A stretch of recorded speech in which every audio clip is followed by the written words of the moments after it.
საღამო მშვიდობისა, მე მაკაცინცაძე ვარ, თქვენ უყურებთ პირველ არხს და ჩვენს გუნდთან ერთად აქტუალურ თემას წარმოგიდგენთ. ქართულ პოლიტიკურ სპექტრს მინუს ნაციონალური მოძრაობა და მასთან დაკავშირებული პარტიები. ასეთი იქნება რეალობა თუ კი საკონსტიტუციო სასამართლო იმ სარჩელს დააკმაყოფილებს, რომელსაც ქართული ოცნება ამზადებს. ამ სცენარით მოვლენები შესაძლოა თვითმმართველობის არჩევნებამდეც განვითარდეს. კანონმდებლობით პარტიის აკრძალვის პროცესის წამოწყება მთავრობას და პარლამენტის სუმცირ 30 დეპუტატს შეუძლია. საბოლოო გადაწყვეტილებას მხოლოდ საკონსტიტუციო სასამართლო იღებს. რითი ხელმძღვანელებს მმართველი პარტია სარჩელის შინაარსის შედგენისას წინასწარ დეტალებზე საუბარი არ სურთ, თუმცა ამბობენ, რომ საპარლამენტო კომისიის მუშაობით არაერთი არგუმენტი გახდა თვალსაჩინო. რამდენად რთულია პოლიტიკური პარტიის აკრძალვა, რა გამოცდილება არსებობს საქართველოში და როგორია საერთაშორისო პრაქტიკა, ვისაუბრებთ რამდენიმე წუთში. გარდა ამ თემისა, პროტესტის პოლიტიკური შედეგები თუ აქციების შეუსრულებელი მისია სალომე ზურაბიშვილის წინააღმდეგობის პლატფორმის შექმნის ინიციატივით გამოდის. რას გეგმავენ ყოფილი პრეზიდენტის მიერ კოორდინაციის იმედად არჩენილები და არსებობს თუ არა თვითმმართველობის არჩევნებამდე ახალი პოლიტიკური პარტიების შექმნის რესურსი.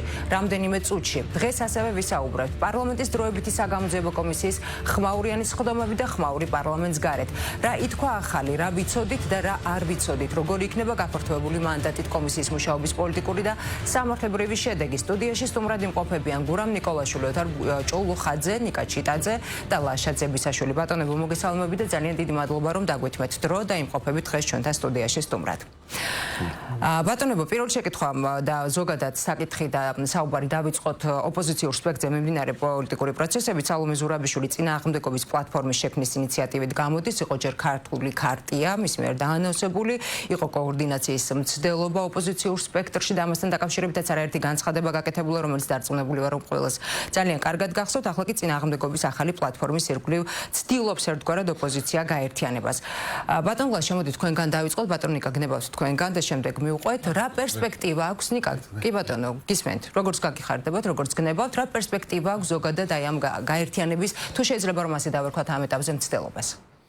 ხო, ეს ზოგადად ძალიან რთული შეკითხვაა, იმიტომ რომ ქართულ პოლიტიკურ სპექტრს და მით უფრო ოპოზიციას საერთოდ არ ახასიათებს რაღაც თანამშრომლობის ან თუნდაც კოორდინაციის მაღალი ხარისხი, ამიტომ სიმართლე გითხრათ, არჩევნების ჩატარების შემდეგ, როცა ოპოზიციურ ფლანგზე მოლოდინი იყო, რომ რაღაცნაირად ერთობლივად იმოქმედებდნენ ოპოზიციური პარტიები, თან დანაპირებიც ესეთი იყო არჩევნებამდე, რომ თუ ხმების манипуляცია მოხდებოდა ან ეგრეთ წოდებული ხმების მოპარვა მოხდებოდა, ოპოზიციური პარტიები დაიცავდნენ ამ ხმებს. რეალობად სხვანაირი აღმოჩნდა, რომ როგორც ეს დანაპირები, ასევე პრეზიდენტის მიერ ინიცირებული ეს ქართული ქარტია, ისიც აბსოლუტურად ჰაერში გამოკიდებული აღმოჩნდა და ის რაც ტიპიურად ახასიათებდა ქართულ ოპოზიციურ სპექტრს, ანუ ერთგვარი, როგორ გითხრათ, პოლიტიკური მომწიფებლობა, ეს დადასტურდა არჩევნების შემდეგაც. და როგორ ფიქრობთ, აქვე შეგეკითხებით და რა თქმა უნდა მოგცემთ შემდეგ უკვე პოზიციის განვითარების საშუალებას და ბოლომდე გამოთქმის საშუალებას. არ ახასიათებთ კოორდინაციის მაღალი ხარისხი ოპოზიციურ სპექტრში. რით არის ეს, როგორ ფიქრობთ, განპირობებული, მაგალითად თუნდაც იგივე შეგვიძლია გავიხსენოთ ოპოზიციური ლიდერი ერთ-ერთი, რომელიც ამბობდა და საუბრობდა წინასაარჩევნო პერიოდში დაშვებულ შეცდომებზე. გრძელდება თუ არა ეს მოცემულობა და რა შეიძლება იყოს რეალურად იმის მიზეზი, რომ თქვათ არ ახასიათებთ, როგორც თქვენ ამბობთ, მათ მაღალი კოორდინაციის მაღალი ხარისხი. ანუ ჩვენ უნდა გვესმოდეს, რომ მიუხედავად საზოგადოებაში არსებული უდიდესი განწყობისა, ზოგადად ანუ მიუღებლობისა იმ პოლიტიკური პროცესების, ანუ სვლა ავტორიტარიზმისკენ, რასაც საქართველოში აქვს ადგილი, საზოგადოების ამ განწყობას რეალურად პოლიტიკური განსახიერება არ აქვს, ანუ უпроსტորეთ ნაკლებად აქვს, იმიტომ რომ ის ოპოზიციური პოლიტიკური პარტიები რეალურად არ სარგებლობენ საზოგადოების მაღალი ნდობის ხარისხით. შესაბამისად არსებობს ეს დიდი გახლეჩვა საზოგადოებასა და პოლიტიკურ ოპოზიციას შორის, პოლიტიკურ პარტიებს შორის. ეს თავის მხრივ იწვევს ძალიან დიდ კონკურენციას საკუთრივ ოპოზიციურ პარტიებში. აქ უკვე ვახსენე ერთგვარი პოლიტიკური მომწიფებლობა, არ ვიცი, ეგოიზმის მაღალი ხარისხი თუ რაც გნებავთ ის დაარქვით, თუ სხვა კიდევ ფაქტორები შეიძლება მოვიყვანოთ აქ, მაგრამ ფაქტი არის ერთი, რომ თვეების განმავლობაში პოლიტიკურ პარტიებმა ან ოპოზიციამ დაამტკიცა ის, რომ მათ პრაქტიკულად ვერაფერი ღირსშესანიშნავი ვერ გააკეთეს ოპოზიციურ ფლანგზე მოქმედების კოორდინაციის თვალსაზრისით. მიუხედავად საზოგადოების უდიდესი ნაწილის დაკვეთისა იმისა, რომ მათი ეს ინტერესები იყოს წარმოდგენილი ერთიანი ოპოზიციური ფლანგით. სხვა საქმეა ხა რეალურად საერთკენ მივლენ ეს პოლიტიკური პარტიები, მონახავენ თუ არა რაიმე პირობითად ამ დავარქვათ ამას წინააღმდეგობის პლატფორმა თუ დავარქვათ ამას რა მნიშვნელობა აქვს ამას პლატფორმას დავარქვათ თუ სივრცე თუ გაერთიანება თუ რაც გინდათ ის დაარქვით თავარი არის რამდენად ის ბერკეტები და მექანიზმები რაც ამ კოორდინაციისთვის იქნება საჭირო რამდენად ის პრაქტიკულად რეალიზებადი გახდება ეს ბერკეტები რამდენად ამას გაატარებენ ისინი და რა შეიძლება იყოს ეს ბერკეტები ამაზე ოდნავ მოგვიანებით მანამ დელაშე როდესაც ამბობთ რომ არ არის დიდი ნდობის ხარისხი მაგათად ამომრჩეველსა და ოპოზიციას შორის მაშინ რის საფუძველზე საუბრობს ოპოზიცია მას რომ ხმების უმრავლესობა სწორედ მათ აიღეს და ითხოვენ ახალ არჩევნებს და რას ეფუძნება მაშინ ეს პოზიტიური მოლოდინი ანუ ერთი რო ჩვენ არ უნდა ანუ ისე არ უნდა გავიგოთ რომ მათ ამორჩმელი არ ყავთ რა თქმა უნდა მათ თავისი ამორჩეველი ყავთ მაგრამ დიდწილად ის ხმები რაც მათ მიიღეს ეს არის ერთგვარი პროტესტის ხმები ანუ პირობითად პარტიას აქვს პირობითად 10% ხმების, მაგრამ საპროტესტო, ასე ვთქვათ, განწყობის საფუძველზე მან მიიღო 15 ან 20%. ეს არ ნიშნავს, რომ 20% არის მისი მხარდაჭერი, რეალურად მისი მხარდაჭერი რაოდენობა არის 10%. ამიტომ ჩვენ რეალურად გვაქვს ესეთი სიტუაცია, რომ ოპოზიციურად განწყობილი საზოგადოება გაცილებით მრავალრიცხოვანია, ვიდრე ის რეალურად ხმები, რასაც ეს პარტიები არჩევნების დროს იღებენ ხოლმე და ეს წარმოშობს ზუსტად იმ ერთგვარ გახლეჩვას პოლიტიკურ პარტიებს შორის და საზოგადოებას შორის და მათ შორის უნდობლობის მაღალ ხარისხს. ნიკა, თუ გავითვალისწინებთ იმას, რომ მაგალითად დღეს ნიკა გვარამი ამ ახალის ერთ-ერთმა ლიდერმა ასეთი რამ დაწერა. გახარიას პარტიის უარის გამოწინააღმდეგობის პლატფორმის დოკუმენტში არ არის კაფიო ჩანაწერი რამდენიმე საკითხზე, მათ შორის ადგილობრივ არჩევნებზე, რაც გაუმართლებელია, როგორც გვარამია წერს. პარტია ახალი მზა დაიმოქმედოს კოორდინაციის რეჟიმში ნებისმიერ პროდასალურ აქტორთან, მხოლოდ იმ დათქმით, რომ არ დარჩება არავითარი ბუნდოვანება და სივრცე ინტერპრეტაციისთვის. აქვე რა თქმა უნდა გასათვალისწინებელია ეს გარემოებაც მაგალითად რაც რომ დღევანდელ შეხვედრაზე ზურაბიშვილთან არ იმყოფებოდა ნაციონალური მოძრაობის თავმჯდომარე.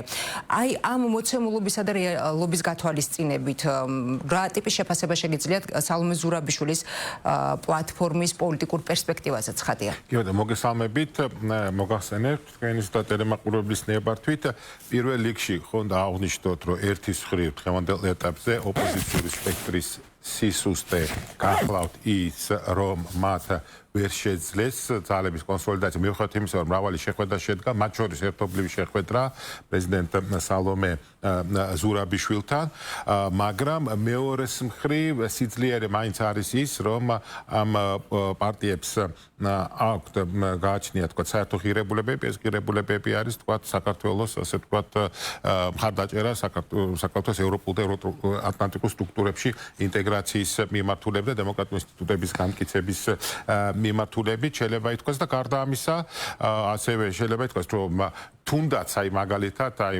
არჩევნების პირობებში, როდესაც საერთაშორისო საზოგადოება თქვა დამკვირვებლები აღნიშნავენ რომ დიდ დარღვევები ჩატარდა. აი წარმოვიდგინოთ თქვა ოცნება მიიღო 52% ოპოზიციურმა სპექტრმა 48 ანუ მაინც ყველა შემთხვევაში თითქმის ნახევარი აი თუნდაც აი ოფიციალურ შედეგებს თუ დავეყრდნობით ცენტრალური საარჩევნო კომისია ანუ მხარდაჭერა არსებობს სხვადასხვა მიზეზთა გამო თქვა რა თქმა უნდა აი 4 პოლიტიკური პარტიის მხარდაჭერა როგორც ასეთი არსებობს ხო და პლუს თქვა მაინც საერთო ხედვა პლუს მე ესე მგონია ეხლა თქვა ბრძოლა გადარჩენისთვის იმ პირობებში როდესაც მართველი პარტია თქვა აპირებს ხო უბრალოდ საკონსტიტუციო სამართლოს მეშვეობით თქვა გაუქმოს ოპოზიციური პარტიები ბუნებრივია თქვა ამ პირობებში მე ესე მგონია შესაძლებელი აღნიშნულმა თქვა ხელი შეუწყოს კონსოლიდაციას თქვა ოპოზიციურ პარტიებში. ეს მოლოდინი გაქვთ რომ ოპოზიციური პარტიების გაუქმება მოხდება ამ შემთხვევაში უკვე აკრძალვაზე. შესაძლებელია რა თქმა უნდა ყოველ შემთხვევაში თუ საკონსტიტუციო სამართლოს მიმართავენ მაგრამ თქვა რის საფუძველზე უნდა გამოცხადდნენ ისინი ანტიკონსტიტუციურობად ხო მაგრამ მეორეს მხრივ ბუნებრივია თქვა იქიდან გამომდინარე რომ თქვა ხელისუფლება დღეს აკონტროლებს სასამართლო ხელისუფლებას პროკურატურას თქვა პოლიციას ადვილი შესაძლებელი რა თქმა უნდა რომ საკონსტიტუციო სასამართლომ გამოიტანოს თქვა ხელისუფლებისადმი თქვა მისაღები გადაწყვეტილება თუმცა თქვენც ასე ხედავთ რომ ამ შემთხვევაში ნაციონალური მოძრაობა არის გაფანტული ასე ვთქვათ ოპოზიციურ სპექტრში არა ნაციონალური მოძრაობა არ არის იმიტომ რომ თქვა სხვადასხვა ოპოზიციური პარტიები შექმნა პლუს რაც შეეხება გახარიას პარტია ახსენეთ გახარიას პარტიას თქვა ცალკე აქვს აღებული ორიენტაცია ის თითქოს ამ შემთხვევაში ემიჯნება ერთის მხრივ ქართულ ოცნებას მაგრამ სხვა ოპოზიციურ პარტიებს რომელსაც თქვა ხელისუფლება და ხელისუფლების მხარდამჭერები უწოდებენ თქვა კოლექტიურ ნაცმოძრაობას რომ თითქოს მათ თავიანთი მხარდამჭერი და მათაც არიან თქვა გახარიას პარტიის მხარდამჭერები რომლებიც თქვა რომელთაც არ მოწონთ ქართული ოცნება მაგრამ ამავე დროს თქვა არ მოწონთ იქვე ნაციონალური მოძრაობა ანუ გახარიას პარტიას თავისი რაღაც კონკრეტული გათვლები გააჩნია მაგრამ ფაქტია რომ აი დღევანდელ დღეს ანუ ერთის მხრივ სისუსტე არის რომ აი ხამდენი ხანი ხო არჩევნების შემდეგ ამდენი ხანი გავიდა და ხა სათათბირო იქნება თქვა თუ საბჭო იქნება თუ წინააღმდეგობის მოძრაობა ხო ხამდე თქვა ვერ შეიქმნა მრავალი შეხვედრის მიუხედავად მაგრამ მეორეს მხრივ თქვა არსებობს გარკვეული საერთო ღირებულები და ბრძოლა გადარჩენისთვის იმ ფონზე როდესაც თქვა საფრთხე არსებობს რომ პოლიტიკური პარტიები გაუქმდა შეიძლება ამ საფრთხეს ხო თქვენ ახსენეთ გადაცემის დასაწყისში რა თქმა უნდა აღნიშნული ხელშეუწყობს რომ საქართველოში კიდევ უფრო გამტკიცდეს ასე თქვა ავტორიტარიზმი მეც მოგახსენეთ ახლა ხელისუფლება მოქმედებს თქვა ბოლშევიკური და ნაცისტური მეთოდები ჩემისაც და რატომ 1918 წელს როდესაც ბოლშევიკები მოვიდნენ ხელისუფლების სათავეში ლენინის პირველი დეკრეტი იყო საბჭოთა რუსეთში ყველა პოლიტიკური პარტიის საქმიანობის დროებითი აკრძალვის შესახებ რაც შეეხება ნაცისტებს 1933 წელს როცა მოვიდნენ ხელისუფლებაში 34 წელს ყველა პოლიტიკური პარტია გარდა გერმანიის ნაციონალ-სოციალისტური მუშურგლეხური პარტიისა ყველა პარტია აიგრძალა ხო ღმერთმა დაიფაროს რომ თქვა საქართველოში იყოს ნაცისტური ბოლშევიკური რეჟიმი ამაზე არსებობს მაგრამ მრავალი მაგალითი არსებობს მაგრამ პოლიტიკური პარტიის აკრძალვას რაც შეეხება შესაძლებელია მაგალითად საქართველოს დემოკრატიულ რესპუბლიკაში აკრძალული იყო ბოლშევიკური პარტია შემდგომში 1920 წლის 7 მაისს როდესაც საბჭოთა რუსეთმა ცნო საქართველოს დემოკრატიული რესპუბლიკის დამოუკიდებლობა საქართველოს იმდროინდელი ხელისუფლება მთავრობა წავიდა დათმობაზე და კი ბატონო თქვა მოახდინა ბოლშევიკური პარტიის ლეგიტიმაცია ხო სხვა მაგალითებს რაც შეეხება ალბათ შეიძლება უკრაინაც ახსენეთ თქვენ უკრაინაში გაუქმებული იქნა კონკრეტული პრორუსული პარტიები ანუ ის პარტიები რომლებიც მხარს უჭერენ ასე თქვა რუსეთის შემოჭრას თქვა უკრაინაში ის პარტია ანუ გააჩნია ამაზე ოდნავ მოგვიანებით აუცილებლად შედარებით დემოკრატიულ ქვეყნებში პარტიების გაუქმება ხდება გააჩნია თქვა ესპანეთში გაუქმდა პარტია ბატასუნა რომელიც პასტასეპარტისტულ ორგანიზაცია ეტას უჭერდა მხარდაჭერას მაგალითისთვის ვიძახ ხო ანუ არსებობს და ბევრ ქვეყანაში თქვა დემოკრატიულ ქვეყნებში ულტრამემარჯვენე და ულტრამემარცხენე პარტიების საქმიანობა აკრძალვა კი ბატონო მე მოგახსენებთ ამას კი ბატონო რა მიზანი აქვს გურამ მეხუთე პრეზიდენტს როგორ ხედავთ იმის გათვალისწინებით რომ საკმაოდ ესეთი აზრთა სხვადასხვაობა მოყვა მის თუნდაც გუშინდელ აქციაზე მხოლოდ მის გამოსვლას ოპოზიციურ სპექტრში მაგათი პატა ბურჭულაძეს რამეს ამბობს მე ვთვლი რომ იყო დივერსიული დღეს იყო იმის მცდელობა რომ ეს ხალხი დაშლილიყო და ყველა უიმედოდ წასულიყო სახლში თუნდაც იგივე შეცდომები რომელზეც საუბრობენ ბატონები ხომ რომ ვერ ხდება ერთგვარად კოორდინაცია ოპოზიციურ სპექტრში მაშინ როდესაც ხადია ოპოზიციის სიძლიერე არის ძალიან მნიშვნელოვანი ქვეყანაში და ძალიან ბევრ ფაქტორს და ბევრ პროცესს განაპირობებს. რა მოცემულობის წინაშე ვართ და რა მიზანი შეიძლება გქონდეს სალომე ზურაბიშვილს? სალომე ზურაბიშვილი არის ამ ეტაპზე ტიპიური წარმომადგენელი იმ ოპოზიციური სპექტრის, რაც შემოგრჩა თუ რაც დარჩა თუ რაც რაღაცნაირად ფერი იცვალა. პირველ რიგში მინდა ბატონიკას გამოვეხმაურო, რომ არც ერთი პარტია საქართველოში არ იკრძალება. არც ერთი. ის რაც მოხდა, ეს არის ჩანაწერის გაჩენა, ცვლილების შეტანა კანონ პროექტში, სადაც კაფიოდ ჩამოიწერა ის კრიტერიუმები, რა შემთხვევაში შეიძლება იკრძალოს პარტია. ლაპარაკი არის თუ კი კონსტიტუციური წყობის დამხობას ისახავს მიზნად პარტია, ან მისი წევრები და ეს გაცხადებული არის და უამრავი სხვა, ხო, ეხლა ვეძებდი ვერ მოვასწარი, რომ შემიძლია ჩამოვთვალო ყველა ის პუნქტი, რაც იქ წერია. ეს არის ძალიან კაფიო კრიტერიუმები, რომელიც იქ წერია და აი ამას თუ აკმაყოფილებს ამ კრიტერიუმებს, საფუძველი ჩნდება, რომ ის პარტია აიკრძალოს. იქ ყველაფერი რაც წერია, ეს არის საშინელება და მე არ მგონია, რომ შეიძლება ადამიანი იყოს ქართველი, საქართველოში ქონდეს პარტია დაფუძნებული და მას ეს მიზნები ქონდეს გაცხადებული. ეხლა შეიძლება ვიდაოთ, რომ უიმე, ხო არა ვყავს ესეთი პარტიები შემთხვევით, რომელიც მსგავს რაღაცებს აკეთებენ, ხო? და შეიძლება აღმოვაჩინოთ, რომ ბოლო თვეების განმავლობაში განვითარებულ მოვლენებზე კი რა თქმა უნდა ესრული იყო დასახელებული და ეს დღემდე გრძელდება. აჯანყდი, დაამხე, გადატეხე, შეცვალე, რაღაც დაარბიე, მე დაგაჯარიმებენ და ჯარიმას ჩვენ გადავიხდით. ანუ ეს დესტრუქციული შეიძლება ითქვას ექსტრემისტული ქმედებები დღეს არის ნორმირებული. ეს აჯანყების პროცესი ჭალებში რაც დაიწყო 28 ნოემბერს, ნოემბრიდან ჩვენ ნახეთ ხო ეს ძალიან მძიმე და დაძაბული თვეები. დღემდე გრძელდება და ნუ ეს აჯანყება პრაქტიკულად ჩავარდა და ეს გუშინ ოფიციალურად ღიად ყველას დასანახად და მათ შორის იმ ხალხის დასანახად, ვინც თვითონაც იქ იყო მისული და არის მხარდაჭერი, გაფორმდა. მაგრამ ეს აჯანყება ისევე როგორც არც ერთი აჯანყება კაცობრიობის ისტორიაში ვერ ჩაივლის უკვალოდ. შესაბამისად, ამ აჯანყებამ გამოიწვია რა? მე თუ კითხავ, ეს არის სწორედ ქართული დემოკრატიის გაძლიერებისადმი გადადგმული ნაბიჯები. რა კი შენ ეს წითელი ხაზი არ გაგაჩნია, სადაც შენ თუ უნდა ხვდებოდე, რომ ამის იქით არ უნდა გადახვიდე რა. ანუ ჩვენთან ეს ყველანაირი გამოცდილება გავლილი გვაქვს, რომ შეერაღებული ძალით ხელისუფლების დამხობა არ ღირს. და დღეს, როცა საქართველოს იყო 90-იან წლებში გაყოფილი, დღეს თითქოს შედგა კონსენსუსი, რომ არა, მაშინ მაინც ცუდი იყო თბილისის ომი. მაგრამ დღეს სწორედ იგივეს მოუწოდებენ, რომ არა, ესე უნდა დავამხოთ. აქედან გამომდინარე, ამას ცხადია, რომ მოყვება შედეგი. ეს მთელი ჩანაწერები, რაც კაფეოთ არის ჩაწერილი, ეს არის ის შემაკავებელი, რა კი შენი წითელი ხაზი არა გაქვს, მორალი არა გაქვს, არაფერი არ გაკავის და მაინც ბოლომდე სადაც შევძლებთ უნდა გადავტეხოთ, აი ამითი უდგები, ნუ რაღაცა რა თქმა უნდა ეს გაჩნდება. ამას მე მგონი ინიციატორებიც არ მალავენ, რომ ეს არის მკაცრი კანონები. ეს მკაცრი კანონები გახდა აუცილებელი იმისათვის, რომ პოლიტიკური პროცესი რაღაც ფარგლებში მოექცეს. შესაბამისად, ეს იმუშავებს აუცილებლად და მეორეს მხრივ ხედავთ ოპოზიციურ სპექტრს, რომელიც არის წარმოდგენილი რუსთაველზე, ჩვენ დღესდღეობით სპეციალურად უყურე, იმიტომ რომ ეთერში უნდა მოვსულიყავი. ნუ იქ კაშკარად ისმის ხმები, მე ბევრი ჩანაწერი არსებობს, რომ ეს არის წინააღმდეგობა ერთმანეთს შორის. ანუ მე მაინც ამ პროცესს ესე შევხედავდი, რომ არსებობს ოპოზიციური სპექტრი, რომლის მოქმედებათა ალგორითმიც და ქცევაც ყველაფერი არის გაუგებარი, საერთოდ რა ანალიზს ეფუძნება, რა პრაგმატიზმს ეფუძნება, მიზნად რა აქვთ.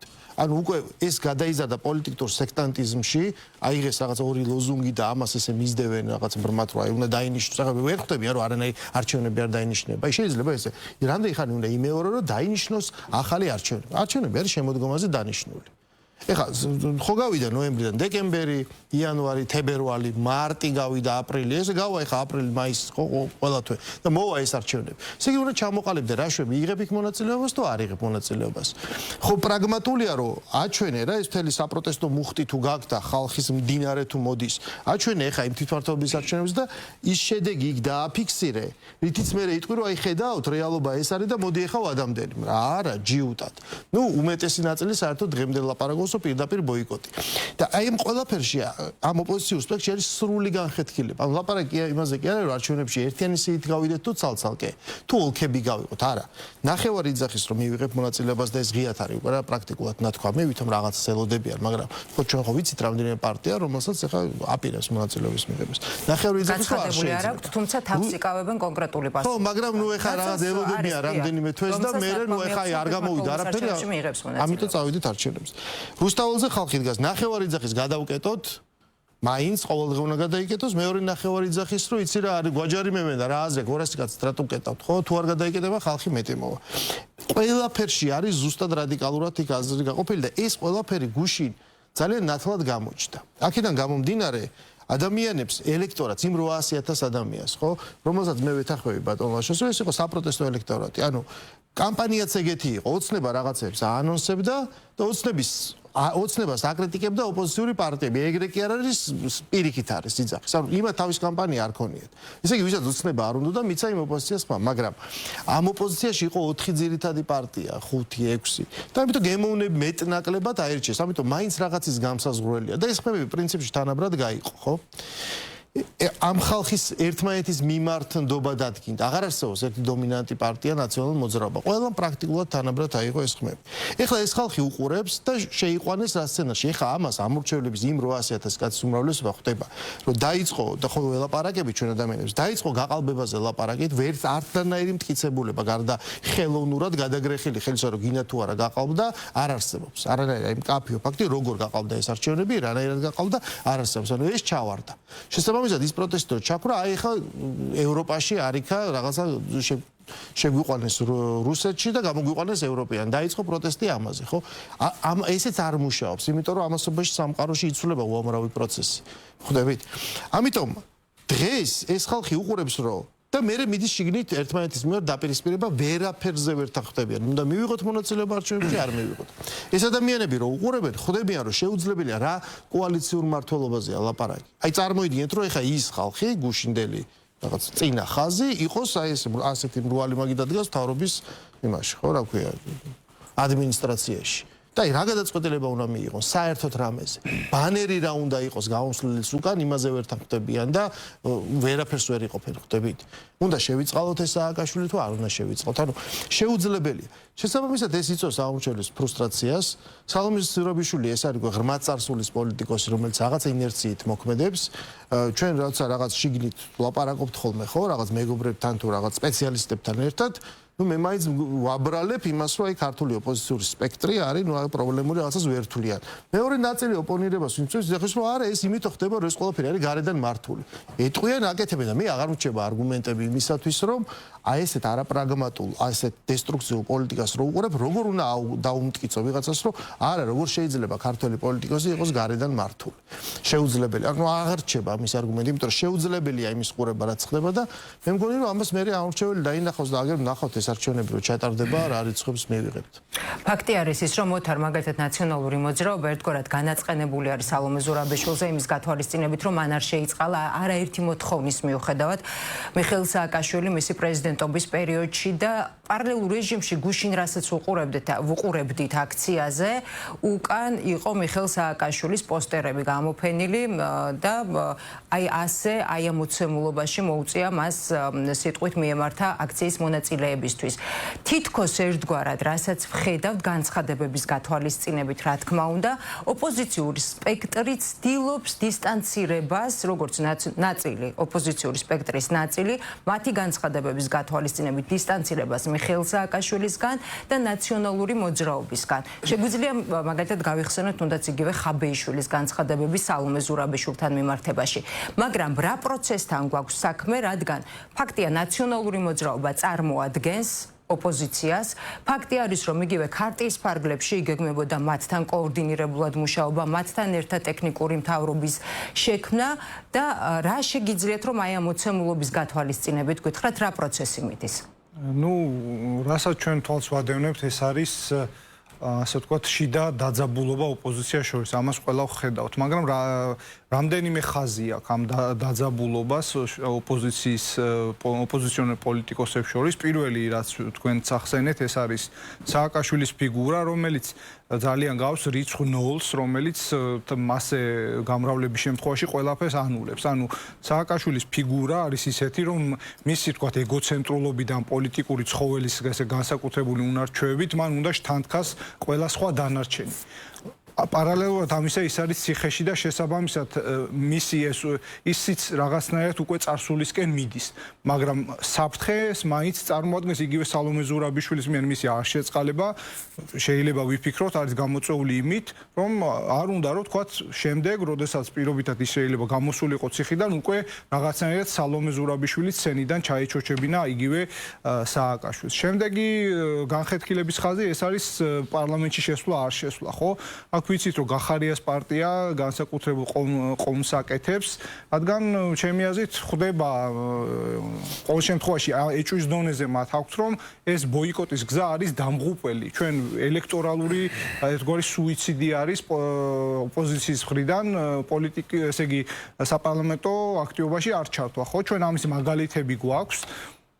იგივე სააკაშვილის ხელისუფლების დროს, როდესაც ოპოზიციის დიდმა ნაწილმა არ გამოიყენა ეს მანდატები და კიდევ უფრო ახლოსაც გვაქვს და ეს უკვე იწვევს რეიტინგის, ასე ვთქვათ, კლებას და რეიტინგი უკვე ნულისკენ იწყებს მოძრაობას. ეს სწორედ აქედან არის გამომდინარე ეს ყველაფერი თან ნაციონალურ მოძრაობას, რომელსაც კომისიის შედეგად ელის ალბათ ის რაზეც თქვენ დასაწყისში ისაუბრეთ საკონსტიტუციო სასამართლოში და ისინი ამბობენ, რომ ისინი არ მიიღებენ მონაწილეობას არჩევნებში და ეს ფართო საზოგადოებისთვის, რომელსაც საქართველოში უნდა მშვიდობა და უნდა ოპონირება, განვითარება, ეს არის ძალიან კარგი მოვლენა, იმიტომ რომ ჩვენ რასაც ვხედავდით, ეს არ იყო პოლიტიკური პროცესი, ეს იყო დესტრუქცია, ეს იყო გარედან მართული დესტრუქცია, რომლის წინააღმდეგაც შეიკრა საზოგადოების ჯანსაღი ნაწილი და თქვა, რომ ეს ჩვენ არ გვინდა. ასევე არის კიდევ ერთი განხეთქილების ხაზი, ისევ გახარიას ერთ-ერთ ლოზუნგის ერთ-ერთ პუნქტზე გავამახვილებდით თქვენს ყურადღებას. გახსოვთ ალბათ რომ მისი ესე ვთქვათ ლოზუნგი რაც ბანერზე ხდება ეს არის რომ არანაცებს არაოცნებას და კი მშვიდობას ასე ვთქვათ ხო ანუ ამით ის მან ასე ვთქვათ აიღო ოცნების მესიჯი რაც იყო მშვიდობა საქართველოში ამ უკრაინის ომის ფონზე და ამით მან ერთგვარად ქართული ოცნების ამომრჩეველი რომელსაც ზოგიერთს არ მოწონს რიტორიკა ევროპის კრიტიკის და შეიძლება ისევ ის ძველ ტალღებზეა, როდესაც ვთქვათ, ევროპარლამენტარის კრიტიკა რაღაცნაირად ეროვნულ გულყრას მართებდა მთელ საზოგადოებას, შეიძლება ესეთი ადამიანები არიან, რომელსაც ნაცებიც არ უყვარს, მაგრამ აი ეს გახარიას ეს მესიჯი რაღაცნაირად მოეწონათ. ერთი სიტყვით, ანუ ოპოზიციაში არის დიდი დომხალი და ბოლოს ეს მნიშვნელოვანი ხაზი იყო ეს რაც გურამაც ახსენა, ეს არის პარლამენტში არ შესვლა, ხო? ანუ პარლამენტში არ შესვლით მათ ფაქტიურად გაიკეთეს, ასე ვთქვათ, თავი აი როგორც უხეშად რო ვთქვათ, გაიფარჩაკეს ბოლომდე რა, ესე უხეშად ჟარგონზე რო ვთქვათ, იმიტომ რომ ანუ მტკიცებულებებს ვერ ახდენ, ხო? ანუ ვერანაირად ესეთი საინფორმაციო ომში მარცხდები, იმიტომ რომ შენს მხარეს, ანუ შენ, ანუ არ გაქვს პოზიტიური დღის წესრიგი და იმ 800,000 ამორჩეველმა ბატონმა ლაშამაზბზანმა და გურამაც რომ ეს ნაწილი შეიძლება არის ის ავთენტური ამორჩეველი, როდესაც მაგალითად სააკაშვილს მიცემს ხმას, რა ვიცი, თუნდაც ის აღარ იყოს ამ ქვეყნად, ღმერთმა დაიფაროს ხადია, მაგრამ და ასე სხვების, ხო, მაგრამ არის ეს საპროტესტო ელექტორატი, რომლის მესიჯი ხელისუფლების მიმართ იყო, რომ მე რაღაცეები შენი არ მომწონს, არც ეს ოპოზიციური პოლიტიკური მენიუ არ მომწონს, რაც მაქვს, მაგრამ იძულებული ვარ რომ 4-დან რომელიღაცა შევარჩიო, ხო, გამომდინარე ჩემი რაღაც სუბიექტური პრეფერენციებისა, ვინ მომწონს, ვინ არა. ანუ ეს ნიშნავს იმას, რომ ეუნება ოპოზიციური ამორჩეველის დიდი ნაწილი ამ 4 პარტიას ეუბნებოდა.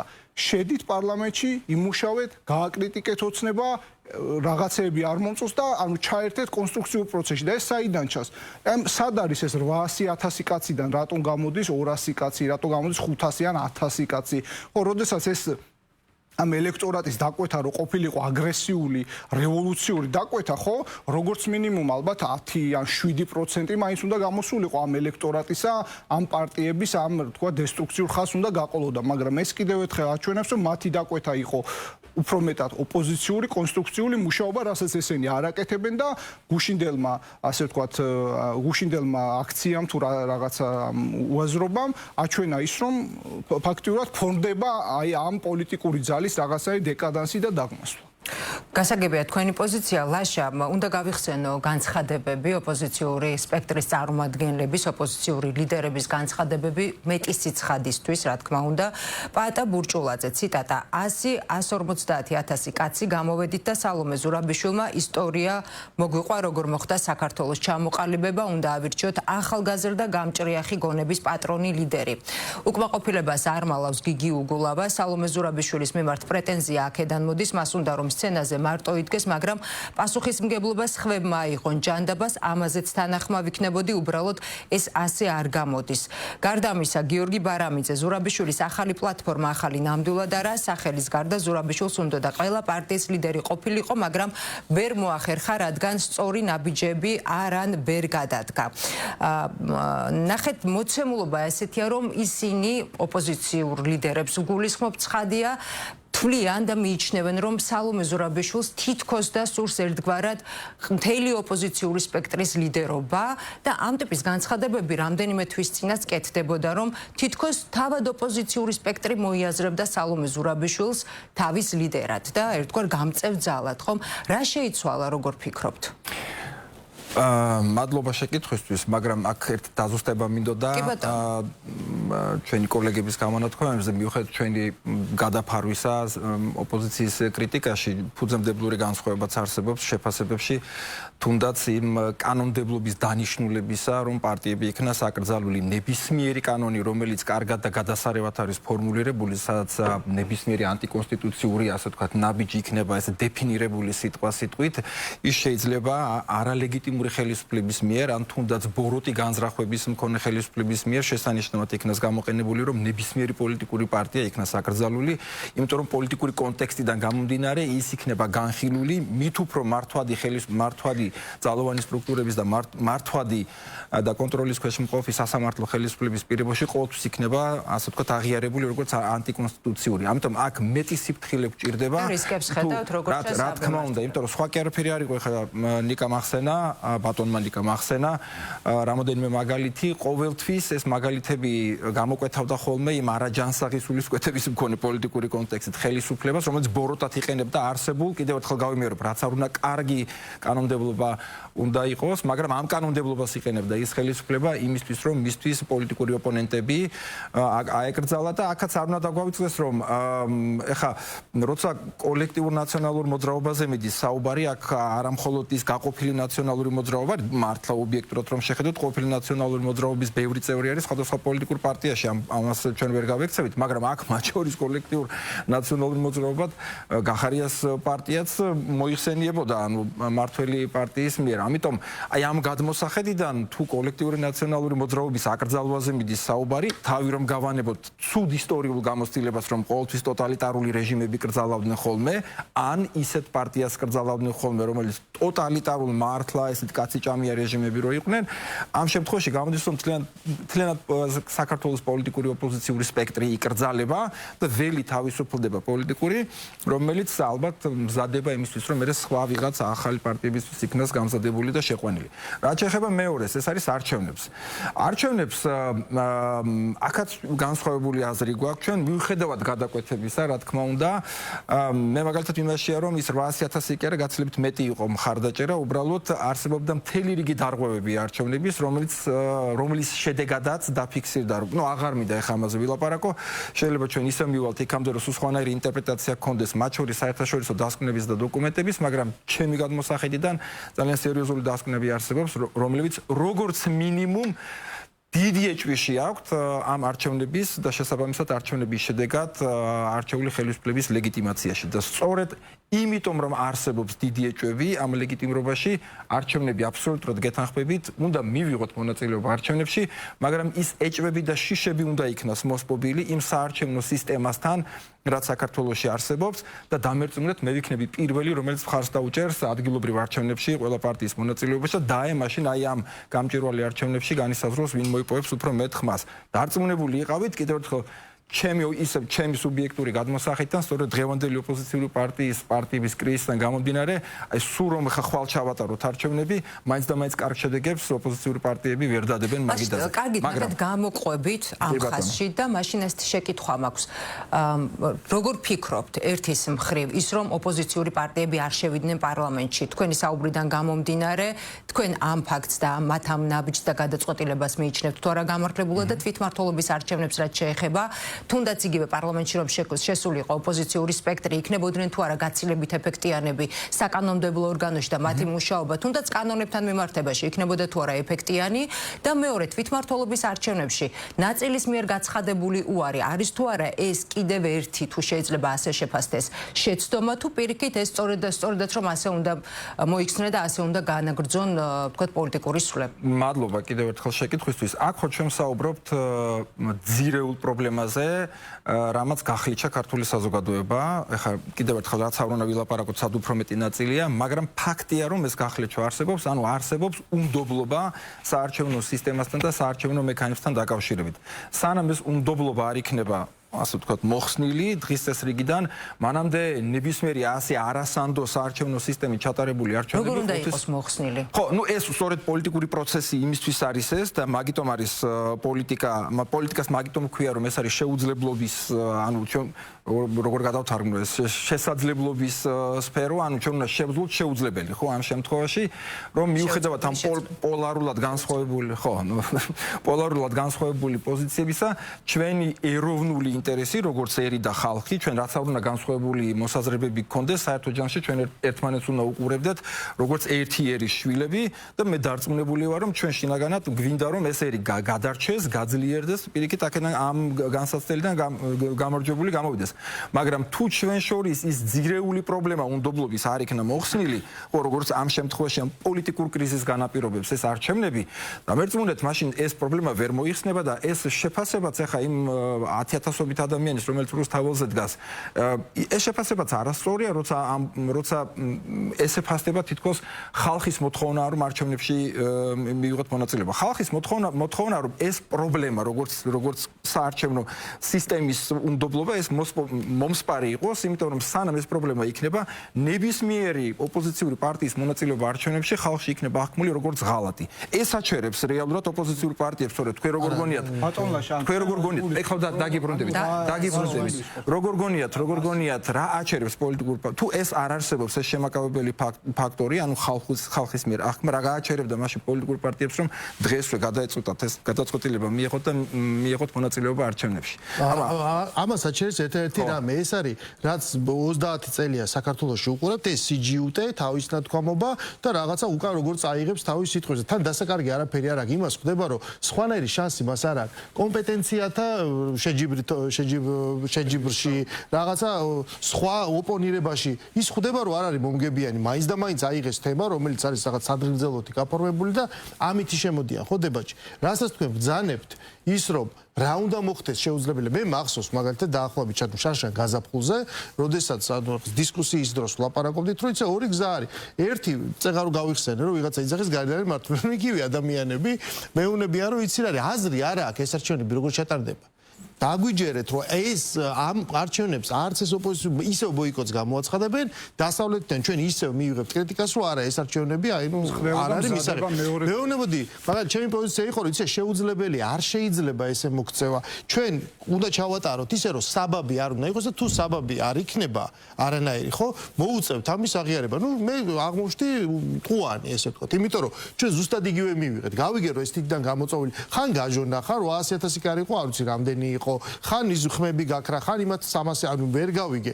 შეუძლებელია ამის ამოხსნა და სამაგიეროდ ჩვენ ხედავთ ერთ რამეს ჩვენ ხედავთ გადაწყვეტილებას რომ თუ მე ვერ ვიგებ მაშინ ეს შედეგი არ მომწონს ეს ან ქესტუ ანუ მორჩა არ ვიღებ ეს ხო არის მარტივად მოცემული და ასეთ შემთხვევაში თუ კი ადამიანი მიმართავს ზალადობას შანტაჟს ანუ ტერორისტი არ ვიღებ ამ შედეგს მე არ მაქვს საშუალება რომ შენ მოგიგო მაგრამ მე შემიძლია გადავიყვანო პროცესის საბოტაჟში თვითდესტრუქციაში მე ხა დავით აღმაშენებელმა ლიპარაკ ბაღვაში 4 ჯერ შეიპყრო ანუ ეს ნიშნავს მანამდე 3 ჯერ გაუშვა და რო გაუშვა ნუ მე უწერია მე მატიანეს რომ არ გასწორდების კუდი ძაღლისა არც აღრიანკალი მართლად ვალს და ბოლოს ადგა და გააძევა ამ იერუსალიმში და სადღაც ეს წერტილი უნდა დაესვას მე მესმის ამიტომ ის მოთმინების ფიალა რო იქ ვიღაცებს აევსო და აღარ შეუძლიათ ამის ნახვა მაგრამ თვითონაც ხედავენ რაში მონაწილეობენ ის მეორე მხარე იმაზე ხომ ისა 1,100,000 მაკაცმა ხელისუფლებას ხო ხმა იმასაც აევსო მოთმინების ფიალა და აღარ შეუძლია ამის ყურება და ეს წერტილი სადღაც უნდა დაესვას რაღაცა ფორმით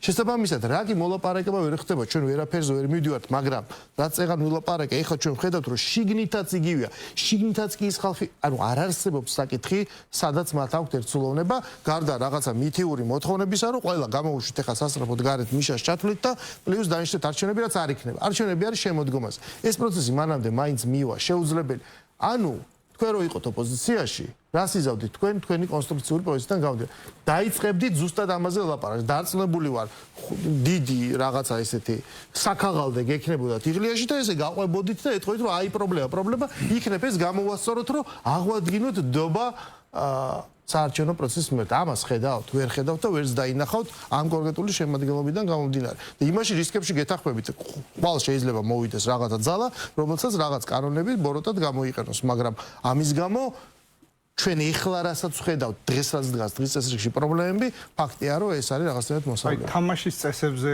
თქვით და მე თქვენს პათოს სრულიად მივესალმები რომ პოლიტიკური განსხვავებების მიუხედავად ჩვენ ერთი ერის შვილები ვართ და თანაცხოვრება გვინდა თუ არ გვინდა და წესით უნდა გვინდოდეს რადგან ამ ერის შვილები ვართ გვიწევს ხო უბრალოდ აი რაღაცა ტიპის კონკრეტიკებში უნდა შევიდეთ გარდა ამ სრულიად საზიარო პრინციპისა კერძოდ რა აი ნახეთ ოპოზიციურმა პარტიებმა არჩევნების წინ მე შემიძლია კონკრეტული ვიდეოებიც გითხრათ გვარამია მაგალითად მივიდა და კიდე ელისაშვილი და სხვები ხო მივიდნენ და თქვეს რომ ეს ასე ვთქვათ საარჩევნო სისტემა ეს ასე ვთქვათ ელექტრონული სისტემა ოცნებას არ უტოვებს ასე ვთქვათ ფანჯარას გაყალბებისთვის ასევე და თქვენ ენდობით მას ენდეთ თქვენ ენდობით თუ არა მე ნახეთ მე ის დავასრულებ და ნახე მიხვდებით რას ვამბობ მე და შემდეგ მას შემდეგ რაც მიიღო არასასურველი შედეგი გვარამია მელისაშვილმა სხვებმა მე აღმოჩნდა რომ თურმე რაღაცა სადღაც ჟონავს რაც ვერ დამტკიცდა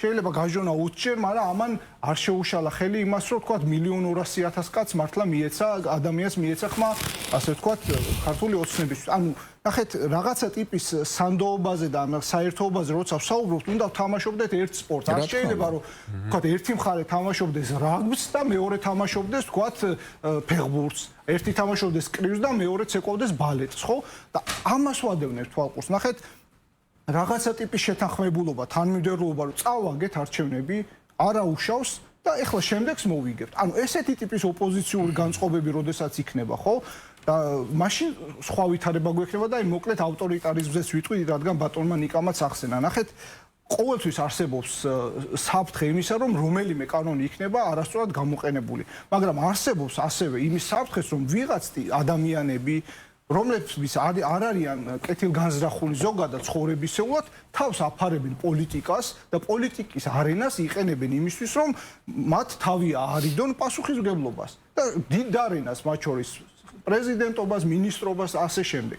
ამ შემთხვევაში საზოგადოებას, რომელსაც წარმოადგენს ხელისუფლება, რა ბერკეტი აქვს გარდა იმისა, რომ თქვას, რომ აი ეს არის კრიტერიუმები, ვერ დააკმაყოფილებ მე შენ ამ შემთხვევაში საზოგადოება ესეთი ტიპის პარტიას მოიკვეთს. ეს ჩემი აზრით საერთოდ არ ნიშნავს ავტორიტარიზმს და ვერ დავეთანხმები ბატონიკას იმ პარალელიზმში, რაც მან გაავლო, თქვა, ბოლშევიკსთან და ნაციონალ-სოციალისტთან, იმიტომ რომ შეიძლება რაღაცა ერთი აიგზავნოს, მაგრამ მიეცეს, თქვა, 10 უკეთეს, რომელმაც შეიძლება მე ეს თავრობა პირობითად 5-10 წლის შემდეგ შეცვალოს და ქვეყანაც განვითარების წინ დემოკრატიული განვითარების გზაზე დააყენოს. რა თქმა უნდა. ძალიან აბრასო გადავანაწილოთ მას. ძალიან მოკლედ და ნიკა თუმცა შეგვიძლია პასუხის გაცემის საშუალება და შემდეგ ნიკა. ხო, ძალიან მოკლედ ვიტყვი რომ ანუ იდეაში ჩვენ ბევრ რამეზე ვიკით თანხმდებით, მაგრამ კიდევ ერთხელ ფუძემდებლო რაღაცაში მე ასე ვთქვათ განზე გადის ჩვენი გზები ეს არის ის რომ სწორედ ის იმაზე რაზეც ჩვენ უნდა შევთანხმდეთ რომ თამაშის წესები უნდა იყოს სწორი ყველა უნდა მიიღოს ანუ ის საარჩევნო პროცესი რაზეც ჩვენ თანხმდებით რომ ყველა უნდა იყოს კმაყოფილი ამ პროცესით კიდევ ერთხელ გავიმეორებ განსხვავებული შეფასებები გვაქვს ჩვენ რანაირ როგორ ჩატარდა არჩევნები არ მინდა ახლა კიდევ დეტალებში შევიდე მაგრამ მოცემულობა არის რომ აქეთ ოპოზიციურ მხარე მერე მანამდე შეიძლება პირობითად ასე ვთქვათ ჯერებს იცებდა გულში რომ გაყალბება არ იქნებოდა მაგრამ მოცემულობა არის ისეთი რომ ძალიან ბევრი ფაქტი დაგროვდა ახლა თქვენ შეიძლება 20 გაჟონვაზე ილაპარაკოთ მაგრამ გაჟონვის გარდა და არა მარტო 20 გაჟონვის გარდა უამრავი ფაქტი იყო რომელიც დადოკუმენტირდა და მათ შორის საერთაშორისო ორგანიზაციების დასკვნებში გაკეთდა ამას თავი დავანებოთ ფაქტი არის რომ არსებობს სწორედ საარჩევნო პროცესის და საარჩევნო სისტემის გარშემო არის განსხვავებული პოზიციები ეს წარმოშობს უნდობლობას ახლა როგორ გვინდა ჩვენ ვაიძულოთ ოპოზიციური სპექტრი რომ შემოვიდეს თამაში როცა ის ამ სწორედ საარჩევნო სისტემის უნდობლობის გამო მიიჩნევს მართლ არალეგიტიმურს ხო ანუ ეს წარმოუდგენელია თუ მე კიდევ ცალკე მივიდივართ რომ მიუხედავად ამ პოლიტიკური კრიზისისა მართლი რეჟიმი კიდევ უფრო აძლიერებს რეპრესიულ რეჟიმს ვიცით რა საშიშროება არსებობს ამ კანონმდებლობის ბოროტად გამოყენებისა თავი რომ დავანებოთ კიდევ ერთხელ 78 მუხლის არსებობას კონსტიტუციაში და იმ გაჩერებას რა ქვია ევროკავშირთან მოლაპარაკებების შეწყვეტას გაჩერებას კი ბატონო შეწყვეტა არ არის გაჩერებას ანუ ძალიან ბევრი არგუმენტი შეიძლება ახლა ჩვენ გადმოვალაგოთ რომელიც არა ოპოზიციურ მხარეს არამედ პირიქით მართველი რეჟიმის იმ არაკონსტიტუციურ ნაბიჯებზე მეტყველებს მათ შორის ახლა თავი რომ დავანებოთ კიდევ ერთხელ უამრავ პრეტენზიას რაც არსებობს სასამართლო სისტემასთან და ძალოვან სტრუქტურებთან დაკავშირებით მე ხო ამაზე ახლა რეალურად არ ვსაუბრ დეტალებში არ შევდივარ უბრალოდ იმის თქმა მინდა რომ როგორც აქეთ ამ მხარე თუ მიიჩნევს სიტუაციას ასე აქეთ ოპოზიციური მხარე რადიკალურად განსხვავებულად იმ 8 თუნდაც 800,000 ადამიანი კი ბატონო მე მივიშნებ რომ უფრო მეტი მაგრამ კი ბატონო ვთქვა 800,000 არა ეს 800,000 მიიჩნევს ხო ძალიან მოკლედ გიპასუხებ შეხედეთ რაღაც პრობლემები რაც ჩამოთვალეთ რომელზეც 12 წელია მიდის ლაპარაკი რომ სასამართლოს არენდობი იქ რაღაცა ის დომინანტია მართველი პარტია ადმინისტრაციული რესურსი ეს ყველაფერი იყო მანამდე ცნობილი 26 ოქტომბრის ჩათვლით ნდობა არ ვლაპარაკობ შედეგზე რომ ჩვენ მოვიგებთ კაცო და ამას რო იძახის ოპოზიცია არა საარჩევნო სისტემის მიმართ ნდობა მათი მხრიდან იყო აბსოლუტური და ეს არის დადოკუმენტირებული და ბატონმა ოთარმა აგერ გაიხსენა მაგალითები.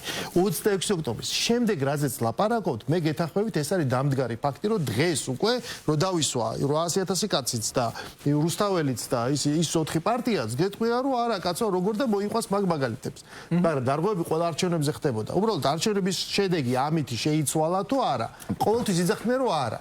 დღეს მიჭირს მე ლაპარაკი მოიცა 26 ოქტომბრის ჩათვლით შენ ასე იძახი და ასე იქცევი და მე იმიტომ როგორ დამარწმუნებთ მე რომ ეხლა მართლა პრობლემას კი არ აკრიტიკებთ უბრალოდ შედეგი არ მოგწონდა იმიტომ შვებით ეს რომ ესე არ იყოს მაშინ 26 ოქტომბრამდეც გექნებათ ბევრი არგუმენტი და მაშინ ითხოვდით რომ აი ამ ხელისუფლებამ არაფერი არ გაასწორა არ შეაცვალა ამ არჩევნებში მონაწილეობას აზრი არ აქვს ჩვენ ისმენთ საპირისპიროდ ეხლა ბატონ ნიკას ნიკა და აქვე გკითხავთ რაზეც საუბრობდნენ ბატონები მაგალითად არის თუ არა შესაძლებელი ან ხედავთ თუ არა იმის რესურსს რომ ოპოზიცია და ხელისუფლების წარმომადგენლებს შორის გარკვეულ საკითხებთან მიმართებაში მაინც აუცილებელია თუ არა კოორდინაცია და თქვათ მოლაპარაკების მაგიდასთან თუნდაც იგივე საარჩევნო ნაწილთან დაკავშირებით მოლაპარაკებები იყო გახსოვს ჩვენ 2021 წლის ადგილობრივი თვითმმართველობის არჩევნების წინ ხო და ასევე თქვათ იქ შედგა შეთანხმება მანამდეც 2020 წლის საპარლამენტო არჩევნების წინ რომ მაჟორიტართა თქვათ რაოდენობა შემცირდებოდა 73-დან 30-მდე ხო და მაშინ თქვათ დასავლურ დემოკრატიულ სამყარო და დიპლომატები იყვნენ აქ წარმოდგენილი დასავლეთ თქვათ ისინი შუამავლის ფუნქციას ასრულებდნენ მაგრამ ეს იყო თქვათ 2020 წელს ჩარლ მიშელის ჩამოვიდა სპეციალურად ხო დღეს სამწუხაროდ თქვათ ეს ნდობა არის მოშლილი იქიდან გამომდინარე რომ თქვათ მართული პარტია თუნდაც აი საარჩევნო არჩევნებზე როდესაც საუბრობთ აქ არ არის ხო საარჩევნები დაკავშირებული მხოლოდ და მხოლოდ 26 ოქტომბერთან 2024 წლის ხო წინა საარჩევნო კამპანია რო გავიხსენოთ თუნდაც იგივე თქვათ განცხადებები რომ აფხაზ და ოსებს თქვათ უნდა მოუხადოთ ბოდიში მაგალითად ხო რო თქვათ ყველა პოლიტიკური პარტია ყველა როცა მოვალ ხელისუფლებაში და გასამართლდეს თქვათ მუქარა იყო და გარდა ამისა თქვათ ერთ-ერთი სატელიტი პარტია ხო ნეიტრალური საქართველო მათმა წარმომადგენლმა თუ გავხსოთ რა განაცხადეს რომ მარტო პოლიტიკური პარტიები გაუნა გასამართლდნენ აი ოპოზიციას ხმას მისცემსო ისინი უნდა გასამართლენო რა აი წარმოიდგინეთ ხო ანუ დაშინება იყო თქვათ ელექტორატის ანუ საკუთარი მოქალაქის მიუხედავად იმისა ნამდვილად მეც ვემხრობი იმ იდეას თუნდაც აი თქვათ დიალოგს ბატონ ოთარს ბატონ გურამს რავალს შემშორს რაღაცა ხო ჩვენც განსხვავებული აზრი შეიძლება გაგვაჩნდეს ერთმანეთთან ეს რა თქმა უნდა და აუცილებელიც არის პოლიტიკური პლურალიზმისთვის დემოკრატიისთვის რა თქმა უნდა ეს აუცილებელია მაგრამ იმაზე უნდა შევთანხმდეთ მაგალითად რომ აფხაზეთში განხორციელდა ქართველი ერის გენოციდი რაც სადასტურებულია 1994 წელს ეუთოს საპარლამენტო ასამბლეის მიერ მიიღებული რეზოლუციით ასევე ეუთოს ლისაბონის სამიზი 1996 წელს მიიღებული რეზოლუციით რომ მოხდა ქართველთა ეთნიკური წმენდა ამიტომაც ჩვენ რატო უნდა მოუხადოთ აფხაზებს თქვათ სეპარატისტებს ბოდიში რა თქმა უნდა აფხაზ ხალხთან ჩვენ გვინდა აფხაზ ხალხზე იყო რამდენადაც მახსოვს განცხადების გახსოვს და არა სეპარატისტებთან მიმართებაში ცხინვალის რეგიონთან დაკავშირებით ცხინვალის რეგიონს რაც შეეხება კი ბატონო ხო იმიტომ რომ ესე იგი ჯესეთი თავის დროზე ხალხზე იყო ან ეს კი ბატონო არა კი მაგრამ ჩვენ ბოდიში არ გვაქვს მოსახლე ქართველების სახლები არის გადამწვარი კი ბატონო რაც შეეხება ცხინვალის რეგიონს 50000 მეტი ანუ 30000 მეტი მოსწოთ აი ბოლო ხო ესე იგი გამოდევნეს საქართველოს და თამარეშენი კეხვი ქურთა ხო თქვა ლიახვის ხეობები და ფრონეს ხეობა იქ როდესაც სახლებს გადაწვავენ ხო და ადამიანებს უშვებენ ჩვენ ბოდიში და ეს განცხადება მიუღებელი იყო არა მიუღებელი აბსოლუტურად ხო არა უნდა იყოს მიუღებელი და ამაზე უნდა შევთანხმდეთ იმაზეც უნდა შევთანხმდეთ რომ ესე იგი საქართველოს კონსტიტუციის ანუ უზენაეს კანონის 78 მუხში წერია რომ საქართველოს საგარეო პოლიტიკის ეროვნული საფრთხების მთავარი პრიორიტეტი უნდა იყოს ევროპული და ევროატლანტიკური ინტეგრაცია բայց ალბათ უნდა შევთანხმდეთ რუსეთი არის მტერი რომ მიუღებელია თქვა ამ შემთხვევაში ესე იგი რუსეთთან რაღაცა იქარიგება, თუ თქვათ, ისე სავაჭრო ეკონომიკური ურთიერთობები რაღაცა ხა ტურისტები ჩამოდიოდნენ, კი ბატონო, მაგრამ სანამ თქვათ რუსეთი არ აღიარებს საქართველოს ტერიტორიულობას და პატვის სამცეს საქართველოს სუვერენიტეტს, ბუნებრივი ამ შემთხვევაში დიპლომატიური ურთიერთობები ვერ აღდგება და მეორეს ხო საქართველოს მიზანი უნდა იყოს თქვათ დასავლეთთან ურთიერთობა, რატო? იმიტომ რომ დასავლეთის დემოკრატიული სამყარო და არა მარტო პატვის სამს საქართველოს ტერიტორიულობა, საქართველოს სუვერენიტეტს. ეს ფუნდამენტური საკითხებია, რაზეც არ ვართ ნიკა შეთანხმებულები საზოგადოებასთან. მე მგონია, იმიტომ რომ თუ დასავლეთზე ხან state-ი არის, ხან მასონები მართავენ დასავლეთს, ხან ესე იგი, რა ვიცი, გლობალური ომის პარტია არსებობს, თქვა და როდესაც ახდება, თქვა რუსეთის კრიტიკა და ხდება დასავლეთის კრიტიკა, რომელიც თურმე ევროპა ყრნის თურმე საქართველოს, როცა ევროპამ და ამერიკამ, ეხლა ამერიკამ 6 მილიარდი დოლარის მოცულობის დახმარება აღმოუჩინა საქართველოს მას შემდეგ, რაც საქართველოს და ამერიკასთან ურთიერთობის გადატვირთვაზე არის აქტიურ ფაზაში ამბობენ ყოველ შემთხვევაში. კი ბატონო, არა, მე წინააღმდეგი არა ვარ ამერიკასთან ნებისმიერ ხელისუფლების პირობებში, დასავლეთთან კი ბატონო და მე მხარს უჭერდი, თუნდაც ეხლა საქართველოს კონსტიტუციაში ხო 78-მდე მუშ საუბარი ევროპულ ინტეგრაციაზე, ესე იგი კი ბატონო შეთანხმება მოხდა ქართული ოცნების მმართველობის პერიოდში, მაგრამ თუ რაც საქართველოსთვის ნებისმიერი ხელისუფლების პირობებში, რაც კარგი არის ხო სიტყვაზე, მე ყოველთვის მხარს დაუჭერ, კი ბატონო ამერიკასთან ურთიერთობასაც მხარს დაუჭერ, ნებისმიერ საქართველოს ჭირდება. თითოეულ ჩვენთანაც განსხვავებული აზრის მიუხედავად ვიღაცა უჭერს მხარს ხელისუფლებას, ვიღაცა ოპოზიციას, ვიღაცა არის ნეიტრალური, მაგრამ საქართველოს თითოეულ მოქალაქის ეკონომიკურ თუ პოლიტიკურ თუ სამართლებრივ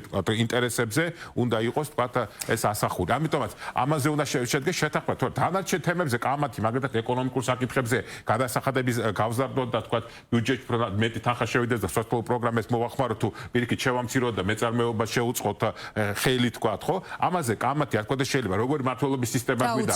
საპრეზიდენტო აუცილებელია, ხო? საპრეზიდენტო რესპუბლიკა გვინდა საპარლამენტო. აუცილებლად მაინტერესებს თქვენი პასუხი მინდა მოვისმინო, იგივე რაზეც ბატონები საუბრობდნენ მანამდე.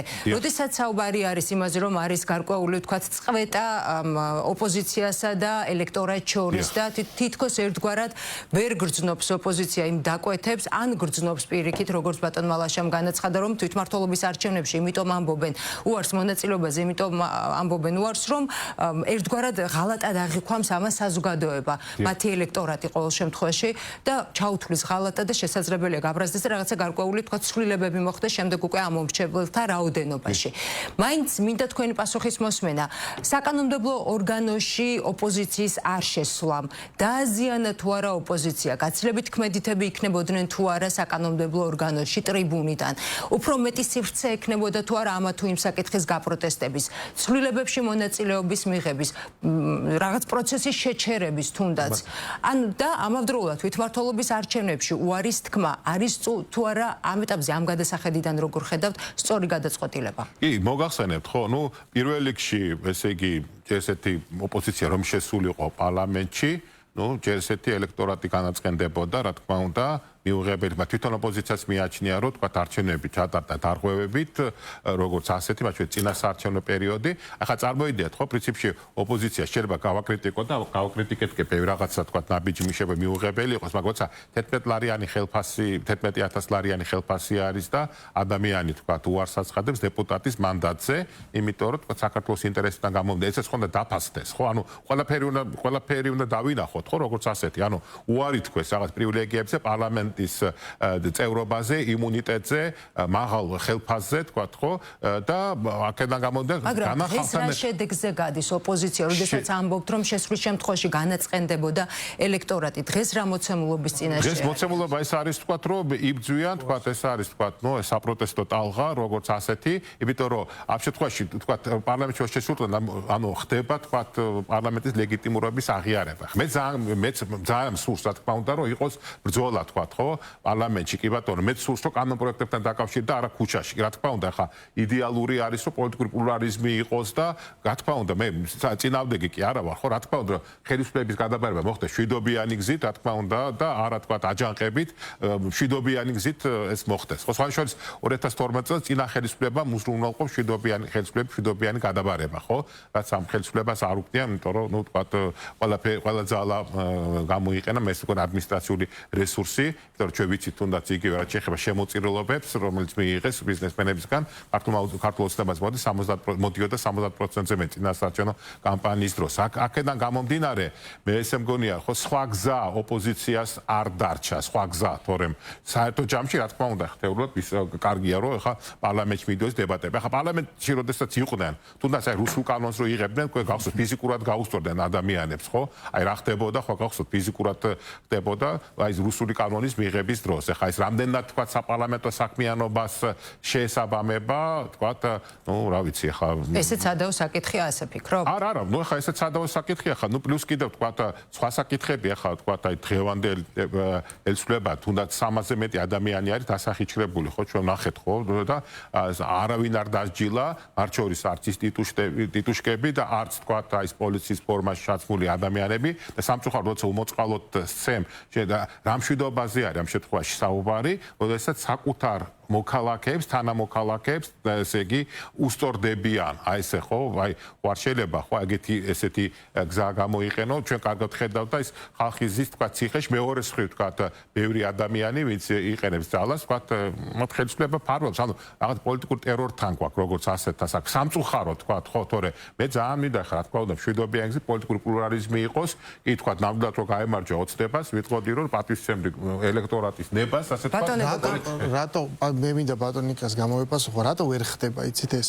იმიტომ რომ რაც ჩამოთვალა ბატონმა ნიკამ, რომ ესე იგი ჩვენი ამოსავალ წერტილად დასახა, როგორც ნატოსა და ევროკავშირის შორის შესახებ ჩანაწერი არის 78 მუხლში, გარდამავალდებულებებში და მანამდე 77 მუხლია და როდესაც შენ იბოჭავ შენ თავს და ეს არის შებოჭვა სწორედ რომ ეს ფუნდამენტური საკითხები არის ფუნდამენტურიო.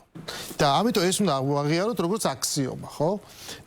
როგორც რაღაცა დოგმა, რომ აფხაზეთში განხორციელდა გენოციდი, აი ესე კატეგორიული გასაგებია, ეს აღიარებულია, რა თქვამია, ის რომ რუსეთი არის მტერი და რომ იქ წერია რომ გინდა თუ არა განუხრალად ინტეგრაცია და ამის ინტერპრეტაციას რა მოხდა, როგორ მოხდა, ამის ინტერპრეტაცია არ ვიცი, რაღაცა გაუგებარ ადამიანებს და ერთობებს თუ ეგრეთ წოდებულ სამოქალაქო საზოგადოებას აქვს ხოლმე, მე ამის განმარტების, აი ამ ბიბლიური ჭყარებში ჭეშმარიტებების განმარტების პრეროგატივა. აქამდე იმისათვის რომ აი აქამდე მივიდეთ არსებობს გარდამავალდებულებების გარდა ფუნდამენტური საკითხები. ჩვენ ამ ქვეყანაში უნდა შევთანხმდეთ იმაზე რომ 31 მარტს რო რეფერენდუმზე ჩვენ ავირჩიეთ სახელმწიფოებრივი დამოუკიდებლობა, ჩვენ ეს დამოუკიდებლობა გვინდა, რომ ჩვენ გვაქვს სუვერენიტეტი, რომ ჩვენ ამ ხელისუფლებას ვინ უნდა იყოს არჩეული ჩვენ თვითონ წვეთ.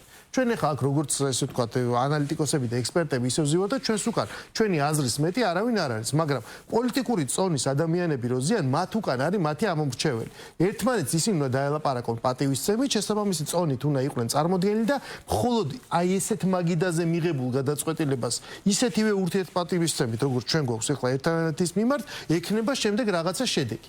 და ესეთი ადამიანები ამაზე უნდა შეთანხმდნენ, რომ ჩვენ გვინდა ტერიტორიული მთლიანობის აღდგენა, რა უფრო მნიშვნელოვანია, გასაგებია რომ უამრავი რამ მოხდა ჩვენს ისტორიაში და მათ შორის ის გენოციდი, რაც იქ არის ლაპარაკი. მოხდა ეს ყველაფერი 92-93 წლებში. ეხლა არის 2025 წელი. ჩვენ წინაშე ეს ამოცანა დგას თუ არ დგას. ჩვენ წინაშე რუსული ამხელა აგრესიის ფონზე უსაფრთხოების საკითხები დღეს ბოლო 3 წელია სხვანაირად დგას თუ არ დგას. და კიდევ უამრავი ფუნდამენტური ეგზისტენციალური საკითხი. დემოკრატიული მართლობა ჩვენ გვინდა არჩევნების შედეგად ჩატარება და ჩვენი პროპორციით წარმოვადგინოთ. მე საკანონმდებლო ორგანოში სწორედ იმიტომ 11,000-იანი ხელფასით რომ არ მოიპაროს იმ კაცმა არაფერი თუ არ გვინდა. აი პირველ რიგში ამ ფუნდამენტურ საკითხებზე უნდა შევთანხმდეთ, რაც გვაქვს გაცდენა. ყველა ეს საკითხი დღეს არის დაზიანებული. აქედან გამომდინარე, როდესაც ამებზე ჩვენ არ ვლაპარაკობთ 78 მუხლსა და გარდამავალდებულებაზე, ეს ერთადერთ რამეს ემსახურება, რომ მხოლოდ რაღაცა სამყარო სურათი ჩავკეტოთ და შესაბამისად საქართველოს იყოს უბრალოდ გამტარი სხვაგან დაწერილი დღის წესრიგების და სცენარების. მას არ უნდა ქონდეს სუვერენიტეტი და მან არ უნდა ცადოს სხვა მოქმედება. შეუძლებელია გუშინ მოიგონეს ჭორი რომ გინდა თუ არა პრეზიდენტი ყაველაშვილი 9 მაისს იდგება კრემლზე. ხვდები ამას მე უნდა უპასუხო. ანუ ოკუპანტ ქვეყანაში ანაერთმა წავიდეს ახლა იმაში რა ქვია დადგეს ხო იქ რაც არ უნდა საერთო გამარჯვება ყოფილიყო ეს 9 მაისი.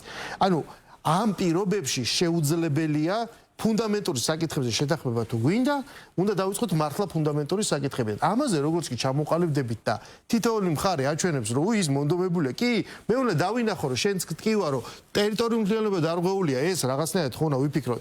ეკონომიკა რო არ უნდა წავიდეს უკან და სხვადასხვა საკითხები რაც დგას დღის წესრიგში. ამის ნაცვლად, ანუ ძალიან მაინტერესებს, ხვალ რომ დონალდ ტრამპმა თქვას, რომ მე ნატო დავშალე.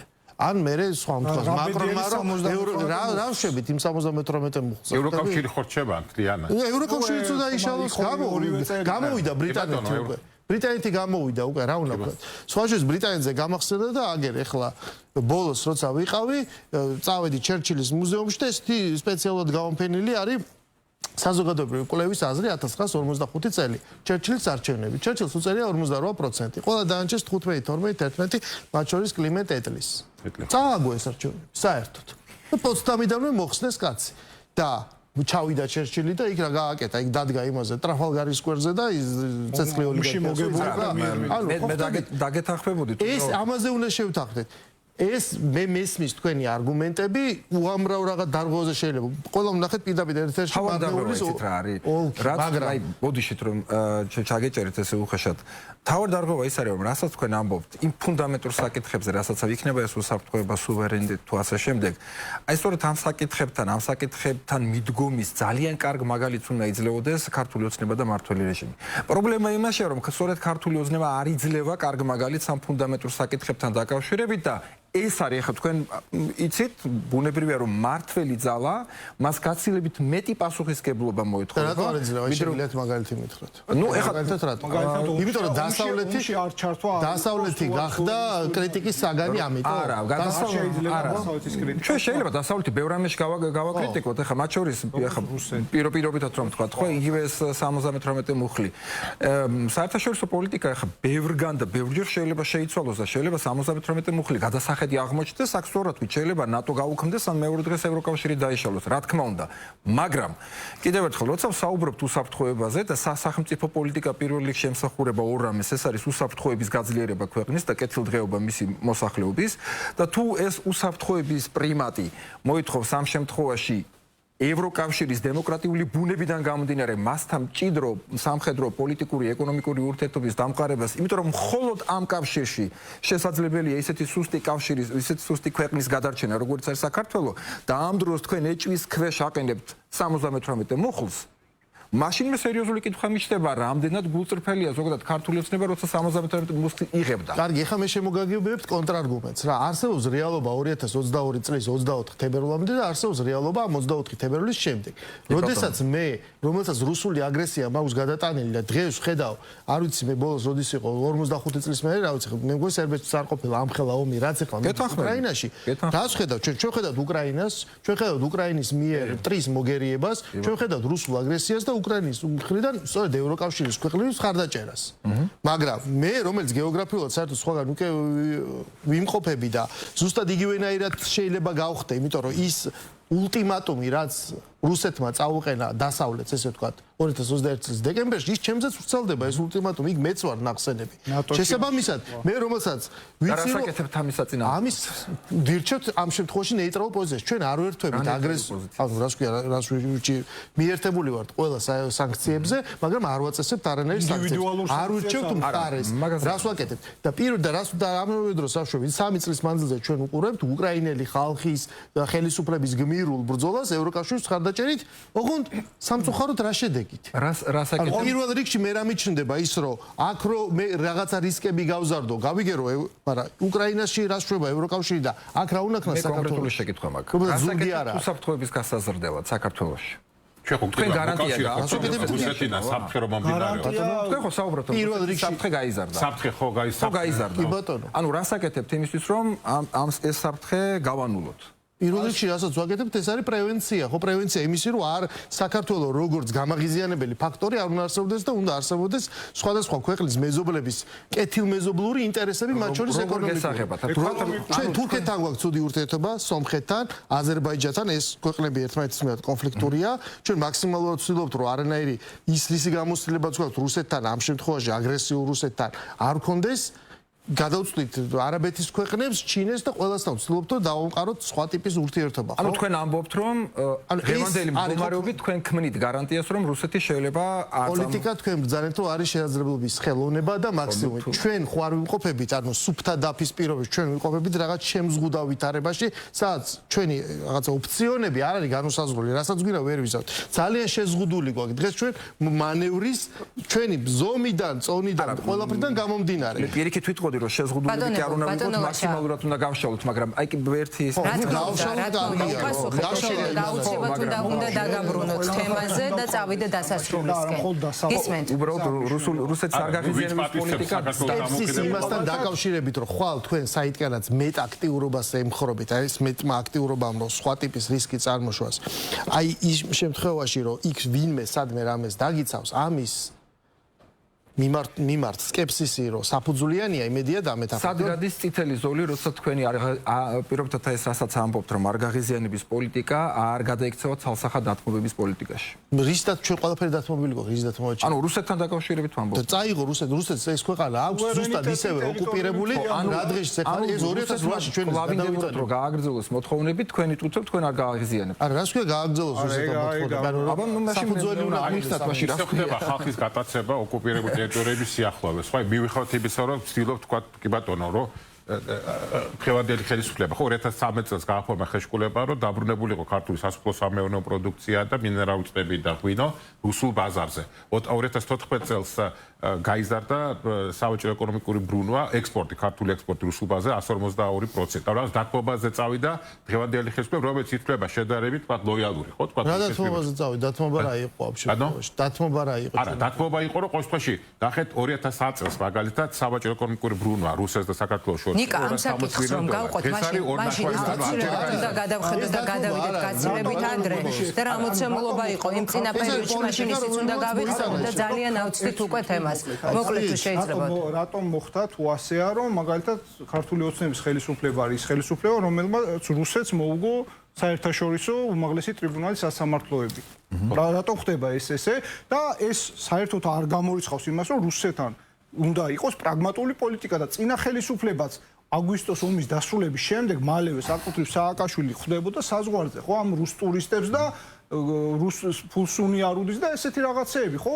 და ეხლა აქეთა მხარეს მოსახლეობას, ანალიტიკოსებს, ექსპერტებს რუსეთუმეს უწოდებენ. ანუ ნახეთ, ეს არის ერთ-ერთი მანკიერება, რაც დასაწყისში საუბრობთ უნდობლობის, რომ მე როდესაც ვამბობ, რომ სამწუხაროდ ისე გვაქვს ის ჭყალებში ბედნიერება, რომ ვართ რუსეთის მეზობლები, ჩვენ აქედან გამომდინარე, ჩვენ 100 თავი და 100 ყური უნდა გქონდეს, უნდა ვიყოთ პრაგმატულები და ეს რუსეთის გაღიზიანების პოლიტიკა უნდა იყოს დასრულებული. ჩვენ გვახსოვს გაღიზიანება არა, ხო, ომზე კი ავიდე, მაგრამ არ უნდა თქვა, რომ ომი საქართველოს დაიწყო, ხა კომისია რო იქნება და კომისიაც თქვა რუსეთს არ ახსენებ, რომ აგრესორია თქვა. ომი დაიწყო, ანუ აი არ არის თქმული კაცი. იმიტომ ხო გახსოვთ, ივანიშვილის პირველივე პრესკონფერენცია ბოდიში გაგაწყვეტეთ ბატონთან, ესე იგი, პირველი კონფერენცია 2011 წელს და მოკლედ თუ შეიძლება. არა, იქ იყო ივანიშვილის პირველივე კონფერენციას გამარცხვა საქართველოს დაიწყო საომარი მოქმედებები და საქართველოს როგორ დაიწყო და საომარი მოქმედება საკუთარ ტერიტორიას რუსეთს წინააღმდეგ, რუსეთის ტერიტორიას ხარ გადასვლა და საქართველოს იცავდა საკუთარ ტერიტორიას, საქართველოს კონსტიტუციის 98 მუხში საუბარი ამაზე, რომ თავდაცვითი ომი არის, ესე იგი. აქ საუბარი იყო, რომ პოლიტიკოსები ერეოდნენ სამხედრო გადაწყვეტილებებში ამაზე. საომარი მოქმედებები დაიწყო და მე ამ დროს საქართველოს საერთაშორისო სამართლის პრინციპებს საქართველოს არ არკვევდა, იმიტომ გაეროს წესდების 51 მუხლის თანახმად სახელმწიფოს აქვს უფლება ინდივიდუალურ და კოლექტიურ თავდაცვაზე. და აქედან გამომდინარე, რუსეთი არის აგრესორი სახელმწიფო, აქედან გამომდინარე, თუნდაც ახლა ეს კომისია, რომელიც მუშაობს დღეს, ხო, იქ მაშინ რუსეთი უნდა ახსენოს, რომ არის აგრესორი, მაგრამ ამაზე და რა უნდა ამას ახსენებს, აბა რას იზამს რუსეთის ფედერაცია რომ შემოიჭრა საქართველოს ტერიტორიაზე, ამაზე არ არის ლაპარაკი. გამოკვლევა ხდება იმ ფაქტორების, რაც ამას წინ უძღოდა ამ ყველაფერს. რამდენად შეიძლება და ამის თავიდან არიდება და მოგეცით იმის საშუალება, რომ გადაგეხვიათ თემისთვის, გამოგეთქვათ თქვენი პოზიციები, ახლა უნდა დაგაბრუნოთ თემაზე, წინ არის თვითმმართველობის არჩევნები და მაინტერესებს თქვენგან ბატონ ლაშა, ბატონ ნიკა, მიუყვეთ და დავასრულოთ, დასასრულისკენ წავიდეთ, რადგან დრო ფაქტობრივად იწურება. ამ მოცემულობის გათვალისწინებით, რასაც ვხედავთ ოპოზიციურ სპექტრში, რამდენად მომგებიანი ეს მოცემულობა ოპოზიციური სპექტრისთვის თვითმმართველობის არჩევნების წინა პერიოდში კეთდება განცხადებები მათ შორის ოპოზიციონერების მხრიდან, მათ შორის ხელისუფლების წარმომადგენლების მხრიდან, რომ მიდის თვითლიკვიდაციის პროცესი ოპოზიციაში და რომ მოსუფთავდება ერთგვარად ველი და აუცილებლად წარმოიქმნებიან ახალი პარტიები, რომლებიც უკვე თვითმმართველობის არჩევნებშიც მიიღებენ მონაწილეობას. ამის რესურსს რამდენად ხედავთ, რა კონფიგურაცია შეიძლება დაჯდეს თვითმმართველობის არჩევნების წინა პერიოდში და თუ ხედავთ იმის რესურსს, რომ თუნდაც თვითმმართველობის არჩევნებამდე მოხდეს ახალი პარტიების შექმნის ალბათობა რამდენად არსებობს. ლაშა. მე ცოტა სკეპტიკურად ვარ განწყობილი, იმიტომ რომ იმისათვის რომ მოდი ასე ვთქვათ ახალი ნორმალური პოლიტიკური პარტიების შექმნას, ამისთვის საჭიროა ნორმალური პოლიტიკური გარემო. სამწუხაროდ ჩვენ ნორმალური პოლიტიკური გარემო არ გვაქვს, ჩვენ ვიმყოფებით მართლა პოლიტიკური კრიზისში, მიუხედავად იმისა, რომ მეორე ამ შემთხვევაში ხელისუფლება არ აღიარებს პოლიტიკურ კრიზისს, მაგრამ ეს მოცემულობა ესეთია და ეს კრიზისი იმაშიც გამოიხატება, კიდევ ერთხელ პოლიტიკური კრიზისი მარტო ის კი არ არის, რომ 100 და 200.000 ადამიანი გამოსული არის ქუჩაში და ყოველდღე რუსთაველის გადაკეტვა ხდება, ხო? კრიზისი იმაში არის, რომ კიდევ ერთხელ გავიმეორებ, რომ პოლიტიკურ ოპოზიციას არ აქვს გარკვეული ის საჭირო ხარისხის ნდობა მოსახლეობაში, რაც მას ასე ვთქვათ გამოადგებოდა თუნდაც აი იგივე როგორც თქვით უფრო მეტ ბრძოლაში, უფრო მეტ მობილიზებაში თავისი მხარდაჭერების და უფრო მეტი პრესინგისთვის ხელისუფლების მისამართით. ეხლა ამ არაჯანსაღი პოლიტიკური გარემოს არსებობის პირობებში ჩემი გადმოსახედიდან თუ რაიმე ახალი პოლიტიკური პარტია შეიქმნება, ეს ჩემი გადმოსახედიდან იქნება სრულიად ხელოვნური პოლიტიკური პარტია ამ მოწმენდილ პოლიტიკურ ველზე. კიდევ ერთხელ ძალიან დიდი საშიშროება არსებობს, რომ ეს საკანონმდებლო ცვლილებები იქნება გამოყენებული იმისთვის, რომ მართლა ბოროტად იქნება გამოყენებული და ეს პოლიტიკური ველი ხელოვნურად იქნება მოწმენდილი იმისთვის, რომ მე ამ ვითარებაში შეიქმნას რაღაც შემოყვანილი იქნან ახალი პოლიტიკური პარტიები. ეს ჩემი გადმოსახედიდან კიდევ უფრო დაძაბავს რეალურად ვითარებას, შექმნის რაღაცნაირად ვირტუალურ პოლიტიკურ სამყაროს, რომელიც პირველ რიგში საქართველოს პოლიტიკურ ვითარებას დააზიანებს ზოგადად ქვეყანას დააზიანებს, კიდევ უფრო დაძაბავს პოლიტიკურ კრიზისს, მოსახლეობის კიდევ უფრო მეტ რადიკალიზაციას გამოიწვევს და საბოლოო ჯამში ახლა ბუნებრივია ხა მოსახლეობის რადიკალიზაცია და შესაბამისი საპასუხო ნაბიჯები მართველი ხელისუფლების მხრიდან კარგი შედეგით არ დამთავრდება.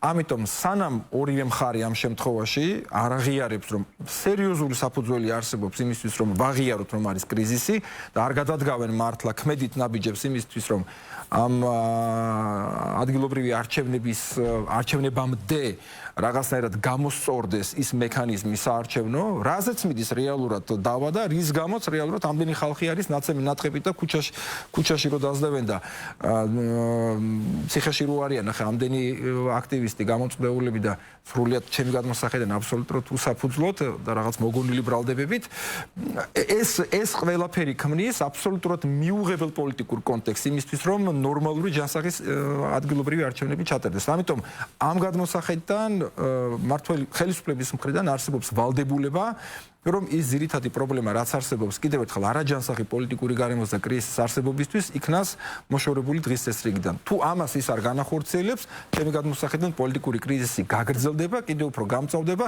მიუხედავად იმისა, აიკრძალებიან თუ არა პარტიები. და რა ვალდებულება აქვს ოპოზიციას ამ შემთხვევაში? ჩატარდეს ნორმალური გამჭვირვალე არჩევნები.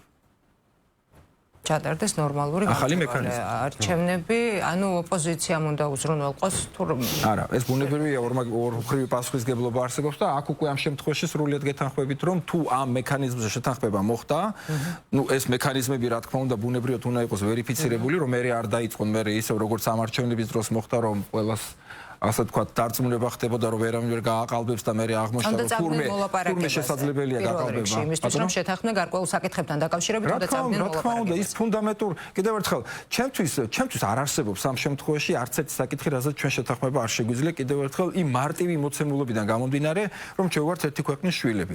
არავინ ახლა ხელისუფლების გამო არ უნდა მიდიოდეს იმ მიზნამდე, რომ ქვეყანა დაღუპოს, ხო? ჩვენ ბევრ უამრავ ფუნდამენტურ საკითხებზე ვსაუბრობდით და ყველაზე მეტად რა ჩვენ უნდა ერთიანდებდეს, ეს არის ორი რამ, ქვეყნის გადარჩენა, ეს არის დემოკრატიული მართლა დემოკრატიული პროცესების არსებობას ქვეყანაში, ნორმალური დამოუკიდებელი სასამართლო სისტემა და ის ჯანსაღი პოლიტიკური, ანუ დობა ერთმანეთის მიმართ, პოლიტიკური პარტიების მიმართ, რაც საბოლოო ჯამში ისეთ სისტემას შეგვაქმნევინებს, რომ ჩვენ ერთმანეთს ქუჩაში არ დავხოცავთ, ხო? იმიტომ რომ არ დაგავიწყდით, ჩვენ ვართ 3.700.000-იანი ქვეყანა და ყოველ წელს დაახლოებით 30.000 ქართველი, ანუ საქართველოს მოქალაქე ტოვებს ქვეყანას. და თუ ეს პოლიტიკური კრიზისი შენარჩუნდა, არ დაგავიწყოთ კიდევ ერთხელ 800.000, რომელიც ახლა პირობითად ახლა ვინც საპროტესტო მუხტს წარმოადგენს, ეს არის თავის ძირითადი შინაარსით, ეს არის საშუალო ფენა. ეს საშუალო ფენა და ეს საშუალო ფენა უყურებს რეალურად რითი დასრულდება ეს მისი პოლიტიკური ბრძოლა და თუ ეს არ დასრულდა ორივე მხარისთვის ამ შემთხვევაში კიდევ ეროვნული ინტერესიდან გამომდინარე არ დასრულდა მისაღების შედეგით დამერწმუნეთ რომ ყოველწლიურად 30000 ქართველი კი არ შემცირდება საქართველოს მოსახლეობა გაცილებით უფრო დიდი ციფრით და ეს გვინდა ჩვენ აქეთკენ მივდივართ მაშინ ვერან არის დათმობების პოლიტიკა და არ გაღიზიანების პოლიტიკა არ გვიშველის იმიტომ რომ რუსეთი კი არა ნებისმიერი შემოვა აქ და აქ კაციშვილი აღარ დარჩება შემაკავებელი გასაგებია თქვენ პოზიცია ოთარ გისმენთ გამოსავალს რა შეხედავთ არის თუ არა აქვს თუ არა ალტერნატივა მოლაპარაკების რესურს რამდენად ხედავთ იმ განცხადებების გათვალისწინებით რა განცხადებებიც კეთდება როგორც ოპოზიციის ისე ხელისუფლების წარმომადგენლების მხრიდან ერთმანეთის მისამართი სიმართლე გითხრათ მე შევადარებდი 2020 და 24 წლის არჩევნების შემდგომ პერიოდს ოცნებამ ამ პერიოდში დიდი გამოწვევების წინაშე იყო და სუვერენისტული ხაზი გააძლიერა რამაც წარმოაჩინა რამაც განაპირობა კიდეც ანუ ის დადგა მყარ საფუძველზე რამაც განაპირობა კიდეც ის რომ დღეს არის ოპოზიცია დაგსაქსული ხო რაოდენაც არ უნდა მოგწონდეს ოპოზიცია და ბევრს არ მოწონს ოპოზიცია საჭიროა უბრალოდ საჭიროა ჯანსაღი კონსტრუქციული ოპოზიცია და დღევანდელ ვითარებაში როდესაც საუბარია ბოიკოტზე და გაფორმებულია უკვე ნაწილობრივ პარტიების უმრავლესობიდან ბოიკოტი და საუბარია იმაზე რომ ისინი არ მიიღებენ ესე კატეგორიულად ნათქვამი მე სიმართლე გითხრა ვერ ხედავ აი ამ ასე ვთქვათ კრიზისის ნიშნებს შეიძლება ცხადია ხა როდესაც ვიღაცა პარლამენტში არ შედის ეს არ არის კარგი ზოგადად დემოკრატიული პლურალიზმისთვის მაგრამ ის ქვეყნის ჯანჯღარი ასე ვთქვათ რასაც უძახია რაც იყო 2020 ეს არ არის შესაბამისად კრიზისი ანუ ის მამოტივირებელი მართველი ხელისუფლებისთვის რო ვთქვათ ოპოზიცია რომელიც ასე ვთქვათ მაგიდაზე ხელს აკრავს და აი ასეთ ოპოზიციას დაუჯდეს მე ვერ ხედავ რომ მას мотиваცია გქონდეს თუმცა არსებობს ცხადია ჩვენ ყველას გვინდა ის რომ იყოს მრავალფეროვნება უბრალოდ და პლურალიზმი იყოს ოღონდ ვთქვათ საკითხებზე როგორიც არის ვთქვათ რამდენი უნდა იყოს გადასახადი მაგრამ რაღაც ძირითადი პუნქტი რომ ჩვენ ვართ ყველა ქართველები და არ ვემსახურებით უცხოეთის მეხუთე კოლონას ასე ვთქვათ როლზე არ ვაწერთ ხელს ანუ ეს უნდა იყოს ამოსავალი პრინციპი რასაც სამწუხაროდ ვერ ვხედავთ ოპოზიციის ბევრ მე არ ვამბობ ყველა წარმომადგენელს შორის და ახლა ყოველთვის იდგება ეს დილემა რომ ვიღაცა ხო ასე ვთქვათ რომელიღაცა პოლიტიკური პარტიის აგრძალვა ხდება სხვა პარტიის მიერ იგივე ნაციონალ სოციალ ანუ როდესაც რაღაცა სამართლდება ეს არ ხდება პოლიტიკური მდგენელის გარეშე ხო ეს არ ხდება დემოკრატიის პრინციპია ხო რომ დემოსის უმრავლესობა არის წარმოდგენილი და ის უმრავლესობა ამბობს რომ თქვათ აი ესეთი ტიპის პოლიტიკური პარტია მე უნდა მოვიკვეთო ჩემი ასე ვთქვათ კოლექტიური სხეულიდან. შესაბამისად მე ვფიქრობ რომ აი მოლაპარაკებები ამ ეტაპზე ნაკლებ სავარაუდოა და მგონია რომ ოპოზიცია განლევის რეჟიმში ყოფნას გააგრძელებს. ნიკა, საინტერესოა თქვენი პოზიციაც როგორ ფიქრობთ თვითმმართველობის არჩევნებამდე რა კონფიგურაციით შეიძლება გადაალაგდეს მოცემულობა ოპოზიციურ სპექტრში მათ შორის და რამდენად არსებობს ახალი პარტიების წარმოქმნის და შექმნის ფორმირების რესურსი? ჩემს აზრით ვითარება თითი დღე უარესდება ცოტა შორის აი დომალაშამ ბრძანა ხო იმის შესახებ რომ ამდენიმე 1000 ადამიანი ყოველწლიურად ტოვებს საქართველოს ხო იმასაც გეტყვით აი 2024 წლის სტატისტიკური მონაცემი გამოქვეყნდა რომლის მიხედვითაც სიკვდილიანობა დაახლოებით 4000-ით აჭარბებს შობადობას ან თუნდაც იგივე ბუნებრივი მატებაც კი საქართველოში არის ძალიან დაბალ დონეზე მით უმეტეს თუ გავითვალისწინებთ იმ ფაქტს რომ სადღაც 600,000-ზე მეტი ადამიანი იღებს თქვა სოციალურ შემწეობას 800,000-ზე მეტი პენსიონერი ყავს არ ხდება მოსახლეობის დაბერება მძიმე დემოგრაფიული ვითარების გამო ყველაზე აისახება თუნდაც ის პოლიტიკური კრიზისი რომელიც შეიძლება გადაიზარდოს ეკონომიკურ კრიზისში ღმერთმა დაიფაროს მაგრამ აი პრობლემა როგორც ასეთი შეიძლება გაჩნდეს ხო თუნდაც იგივე უშუალოდ ბატონ ბიზნა ივანიშვილი შეიძლება შეეყოს ახლა დამეთანხმებოდ დღეს Forbes-მა გამოაქვეყნა ახალი მონაცემი რომლის მიხედვითაც სადღაც 2.5 მილიარდი დოლარით შემცირდა ივანიშვილის ქონება ალბათ აი სანქციების გამო რომელიც დაიწყო მაგრამ ეს ყველაზე აისახება თუნდაც აი თუ ინვესტიცია არ შემოვიდა შარშანდელი მონაცემით 60%-ით იკლო ინვესტიციების მოცულობა, ხო? ის ბიზნესმენები, რომლებიც თქვა დღეს ხარს უჭერენ ხელისუფლებას და იგებენ ტენდერებს, იმათაც ხო პრობლემები შეექმნებათ. ანუ შეიძლება უფრო მეტი უმუშევრობა გაჩნდეს, ანუ ეს პოლიტიკური კრიზისი წარმოშობს ეკონომიკურ კრიზისს, ხო? ეხლა რაც შეეხება უშუალოდ ამას ვიძახი და ყველანი დავზარალდებით, ხო? უჭერთ ხარს ოცნებას, ოპოზიციას უჭერთ ხარს, პოლიტიკურად ნეიტრალურები ვართ, თითოეულ ჩვენთაგანი შეიძლება დაზარალდეს და ჩვენი ახლობლები, თანამოქალაქეები დაზარალდნენ და რა თქმა უნდა საქართველოს ნებისმიერ ხელისუფლების პირობებში ამას ბუნებრივია რომ არ უსურვებ. ამიტომ დღეს ნაკლები რესურსი არსებობს იმის რაღაც მოლაპარაკება შედგეს, თქვა ხო, ხელისუფლებასა და ოპოზიციას შორის ადგილობრივ თვითმმართველობის არჩევნებთან დაკავშირებით. ბერკეტი არსებობდა თუნდაც 2020 წლის საპარლამენტო არჩევნების წინ და მაშინ მოლაპარაკება შედგა, ისე როგორც 2021 წლის ადგილობრივ თვითმმართველობის არჩევნების წინ გვახსოვს ხო, დასავლურ დემოკრატიულ სამყარო თქვა შუამავლის როლს ასრულებდა. ეს პროცესები რაც იყო, მაგრამ თუ კი ამის რესურსი არ არსებობს და თუ კი მოლაპარაკება არ შედგა, მაშინ რა სცენარით შეიძლება გავითარდეს მოვლენები ოპოზიციისთვის იმის გათვალისწინებით, რომ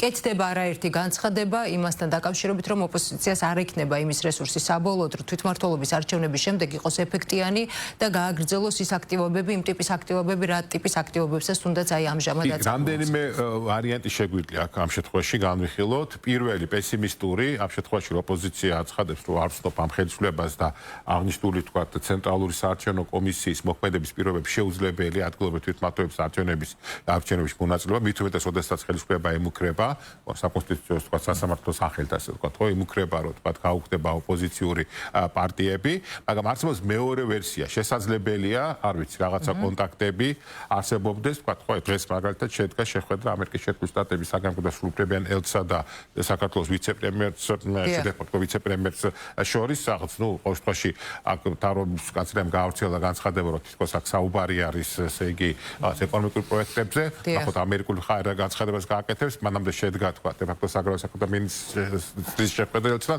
შეიძლება რაღაც კონტაქტები არსებობს, შეიძლება ამერიკული მხარე ცდილობს და არც უნოს, თქვა, ხელისუფლება რომ წავიდეს რაღაც დათბობაზე, ჩატარდეს, თქვა, არჩევნები, ოპტიმისტური სცენარი, მე ვიძახი ვერსიის დონეზე, რომ ყოველ შემთხვევაში შეიძლება, თქვა, სანქციები გაძლიერდეს, მით უმეტეს არ დაგვაგვიწევს, რომ ამერიკის კონგრესის ზედა პალატამ, ანუ სენატის საგარეო თვითმფრინავი კომიტეტმა მიიღო ესე იგი მეგობარი აქტი და შესაძლებელია თქვა დამატებით სანქციები ამოქმედდეს თლიანობაში ამ შემთხვევაში მარტო ხელისუფლება კი არა თქვა და ესე იგი ანუ აქედან გამო შეიძლება წავიდეს ხელისუფლება დათბობას აი ამ გზით თუ დასავლეთში არ არის გამორიცხული ანუ ეს არის ოპტიმისტური სცენარი ეხლა შეიძლება პოლიტიკური პარტიების შესაძლო გაჩენას შესაძლებელია მაგრამ ის პოლიტიკური პარტიები თუ გაჩნდებიან დაახლოებით ისეთი არის როგორც ხალხის ძალა რო არის დღეს რომელიც მithom ოპოზიციაში არის მაგრამ ნუ რეალურად არის ესე იგი ამ შემთხვევაში სატელიტი ხო ქართული ოცნების არჩევნებში ერთიანი სიით მიიღეს მონაწილეობა და შემდგომში თქვა ცალკე უკვე დე-ფაქტო პარლამენტში შეიქმნა ასე თქვა ფრაქცია როგორც ასე. ასეთი გაცხადებული პოზიცია გაქვთ რომ თუ კი წარმოიქმნა პოლიტიკურ ოპოზიციურ სპექტრში თუ კი წარმოიქმნა რომ რაიმე ახალი პარტია თავისთავად სატელიტი პარტია უნდა იყოს. იმიტომ იქ საუბარი რაზე არის თქვა ხო გუშინ ზუსტად საუბარი რაზე იყო რომ აი თქვა კომისია მიმსჯელა რომ თუ თქვა ესე იგი იქ ვერ შეიქმნება თუნდაც აი აკრძალული პოლიტიკოსებისგან რაღაც ახალი პარტია ვერ შეიქმნება აკრძალული ესე იგი პოლიტიკური პარტიების წევრებს აღარ ექნება შემდგომში სხვა პოლიტიკური პარტიის თქვა ხო მაგათ პარტიას დაერქვა თქვა საქართველოს დემოკრატიული პარტია ხო სიტყვაზე ხო და შესაძლებელია უფლება არ აქვს და ამ შემთხვევაში ეს ყველაფერი რა თქმა უნდა ეწინააღმდეგება კანონს მოქალაქეთა პოლიტიკური გაერთიანების შესახებ სადაც საუბარი ემაზე რომ თქვა შესაძლებელია შეიქმნას მოქალაქეთა პოლიტიკური პარტია ან პოლიტიკური მოძრაობა პოლიტიკური მოძრაობის ინსტიტუტი საქართველოში ნაკლებად და გამითარგმნო ყველას უნდა ხელისუფლებაში მოსვლა და პარტია მოძრაობის ამისთვის იქნება ზოგადად პარტიები არა კი პარტიები იქნება ხელისუფლებაში მოსვლის მიზნით მოძრაობების მიზანი არის პოლიტიკურ პროცესზე მოქმედების მოხდა როგორც მათ მიზანი არის ხელისუფლებაში მოსვლა საქართველოში გასაგები რომ პარტიები იქნება ხო მაგრამ ესე იგი აქედან გამომდინარე კი შესაძლებელია არ ვიცი ახლა თუ შეიქმნა რაღაც პარტია რომელიც რეალურად დაუპირისპირდა ოცნებას მე არ ვიძახი აპრიორი რომ თქვა ახალი პარტია თუ შეიქმნა რომ აუცილებლად თქვა სატელიტი იქნება თქვა დე-ფაქტო ხელისუფლების მაგრამ ამის ყოველთვის მე ესე მგონია დე-ფაქტო ხელისუფლების მიზანი რა არის რომ შექმნას რაღაცა განცდა იმის რომ საქართველოში არსებობს მრავალპარტიული სისტემა და არსებობდნენ თქვა რაღაც ოპოზიციური პარტია როგორც აი ხალხის ძალა რო არის ამ დროს რეალურად არის სატელიტი იგივე როგორც ფრიდონ ნინჯას პარტია ეს არის სატელიტი როგორც ასეთი მე ესე ვფიქრობ და რაც შეეხება თქვა აი რამდენიმე პარტიას რამდენიმე სოციალისტ ქვეყანაში ბოდიში და მე ბატონ გურამის ჯერია კი ბატონ ბოდიში თქვა გამიგზელდა ესე იგი მაგათ გერმანიის დემოკრატიული სოციალისტურ რესპუბლიკაში, გდრ-ში, ხო, 5 პოლიტიკური პარტია არსებობდა, ყველა ულტრამემარცხენე, ნუ მითომ იყო ერთპარტიული ისე მრავალპარტიული სისტემა, საბჭოთა ერთი პარტია იყო, მაგრამ კორეაში მაგალითად რამდენიმე პარტია შიგოთ კორეაში არის, რა თქმა უნდა, ყველა სატელიტი კომუნისტური პარტიის, ბოდიში, მოდში. გურამ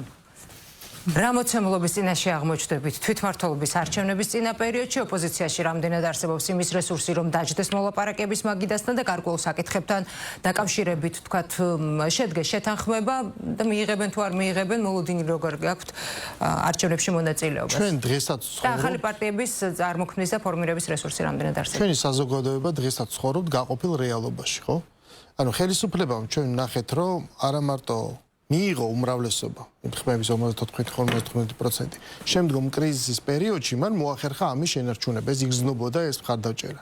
შესაბამისად, ერთის მხრივ ხელისუფლება აგრძელებს ქვეყნის მართვას და ამ თავის უმრავლესობის შენარჩუნებას, მეორეს მხრივ ოპოზიციურ სპექტრში პირიქით ვხედავთ აი 800,000 ადამიანში დაგსაქსოს, ისინი უყურებენ ძალიან ისეთ სავალალო სანახაობას, როგორ ხდება დაგსაქსო, ვერაფერზე შეთანხმება. ეს მათ მიერ მიცემული ხმები ეს იყო არც ერთ პარტიას არ ქონდა არც იმის ილუზია, არც იმის პრეტენზია, რომ ის მარტო მოიგებდა ამ არჩევნებში. შესაბამისად, ის საპროტესტო ელექტორატმა ხმა მიცა ეგრეთ წოდებულ კოალიციურ მმართველობას და რა კოალიცია გამოდის აქედან, ამას ამ დღეებში კარგად უყურებენ. აი საზოგადოებრივი მაუწყებლის ახალი შენობა ყველაზე უფრო კარგად ასახავს აი ამ გარდამავალ რეალობას. ერთის მხრივ ახალ შენობაში მიდის გარკვეული პროცესი, აქ არის საზოგადოებრივი მაუწყებელი, ეს კიდევ დიდხანს აცრეული მის განმავლობაში იარსებებს.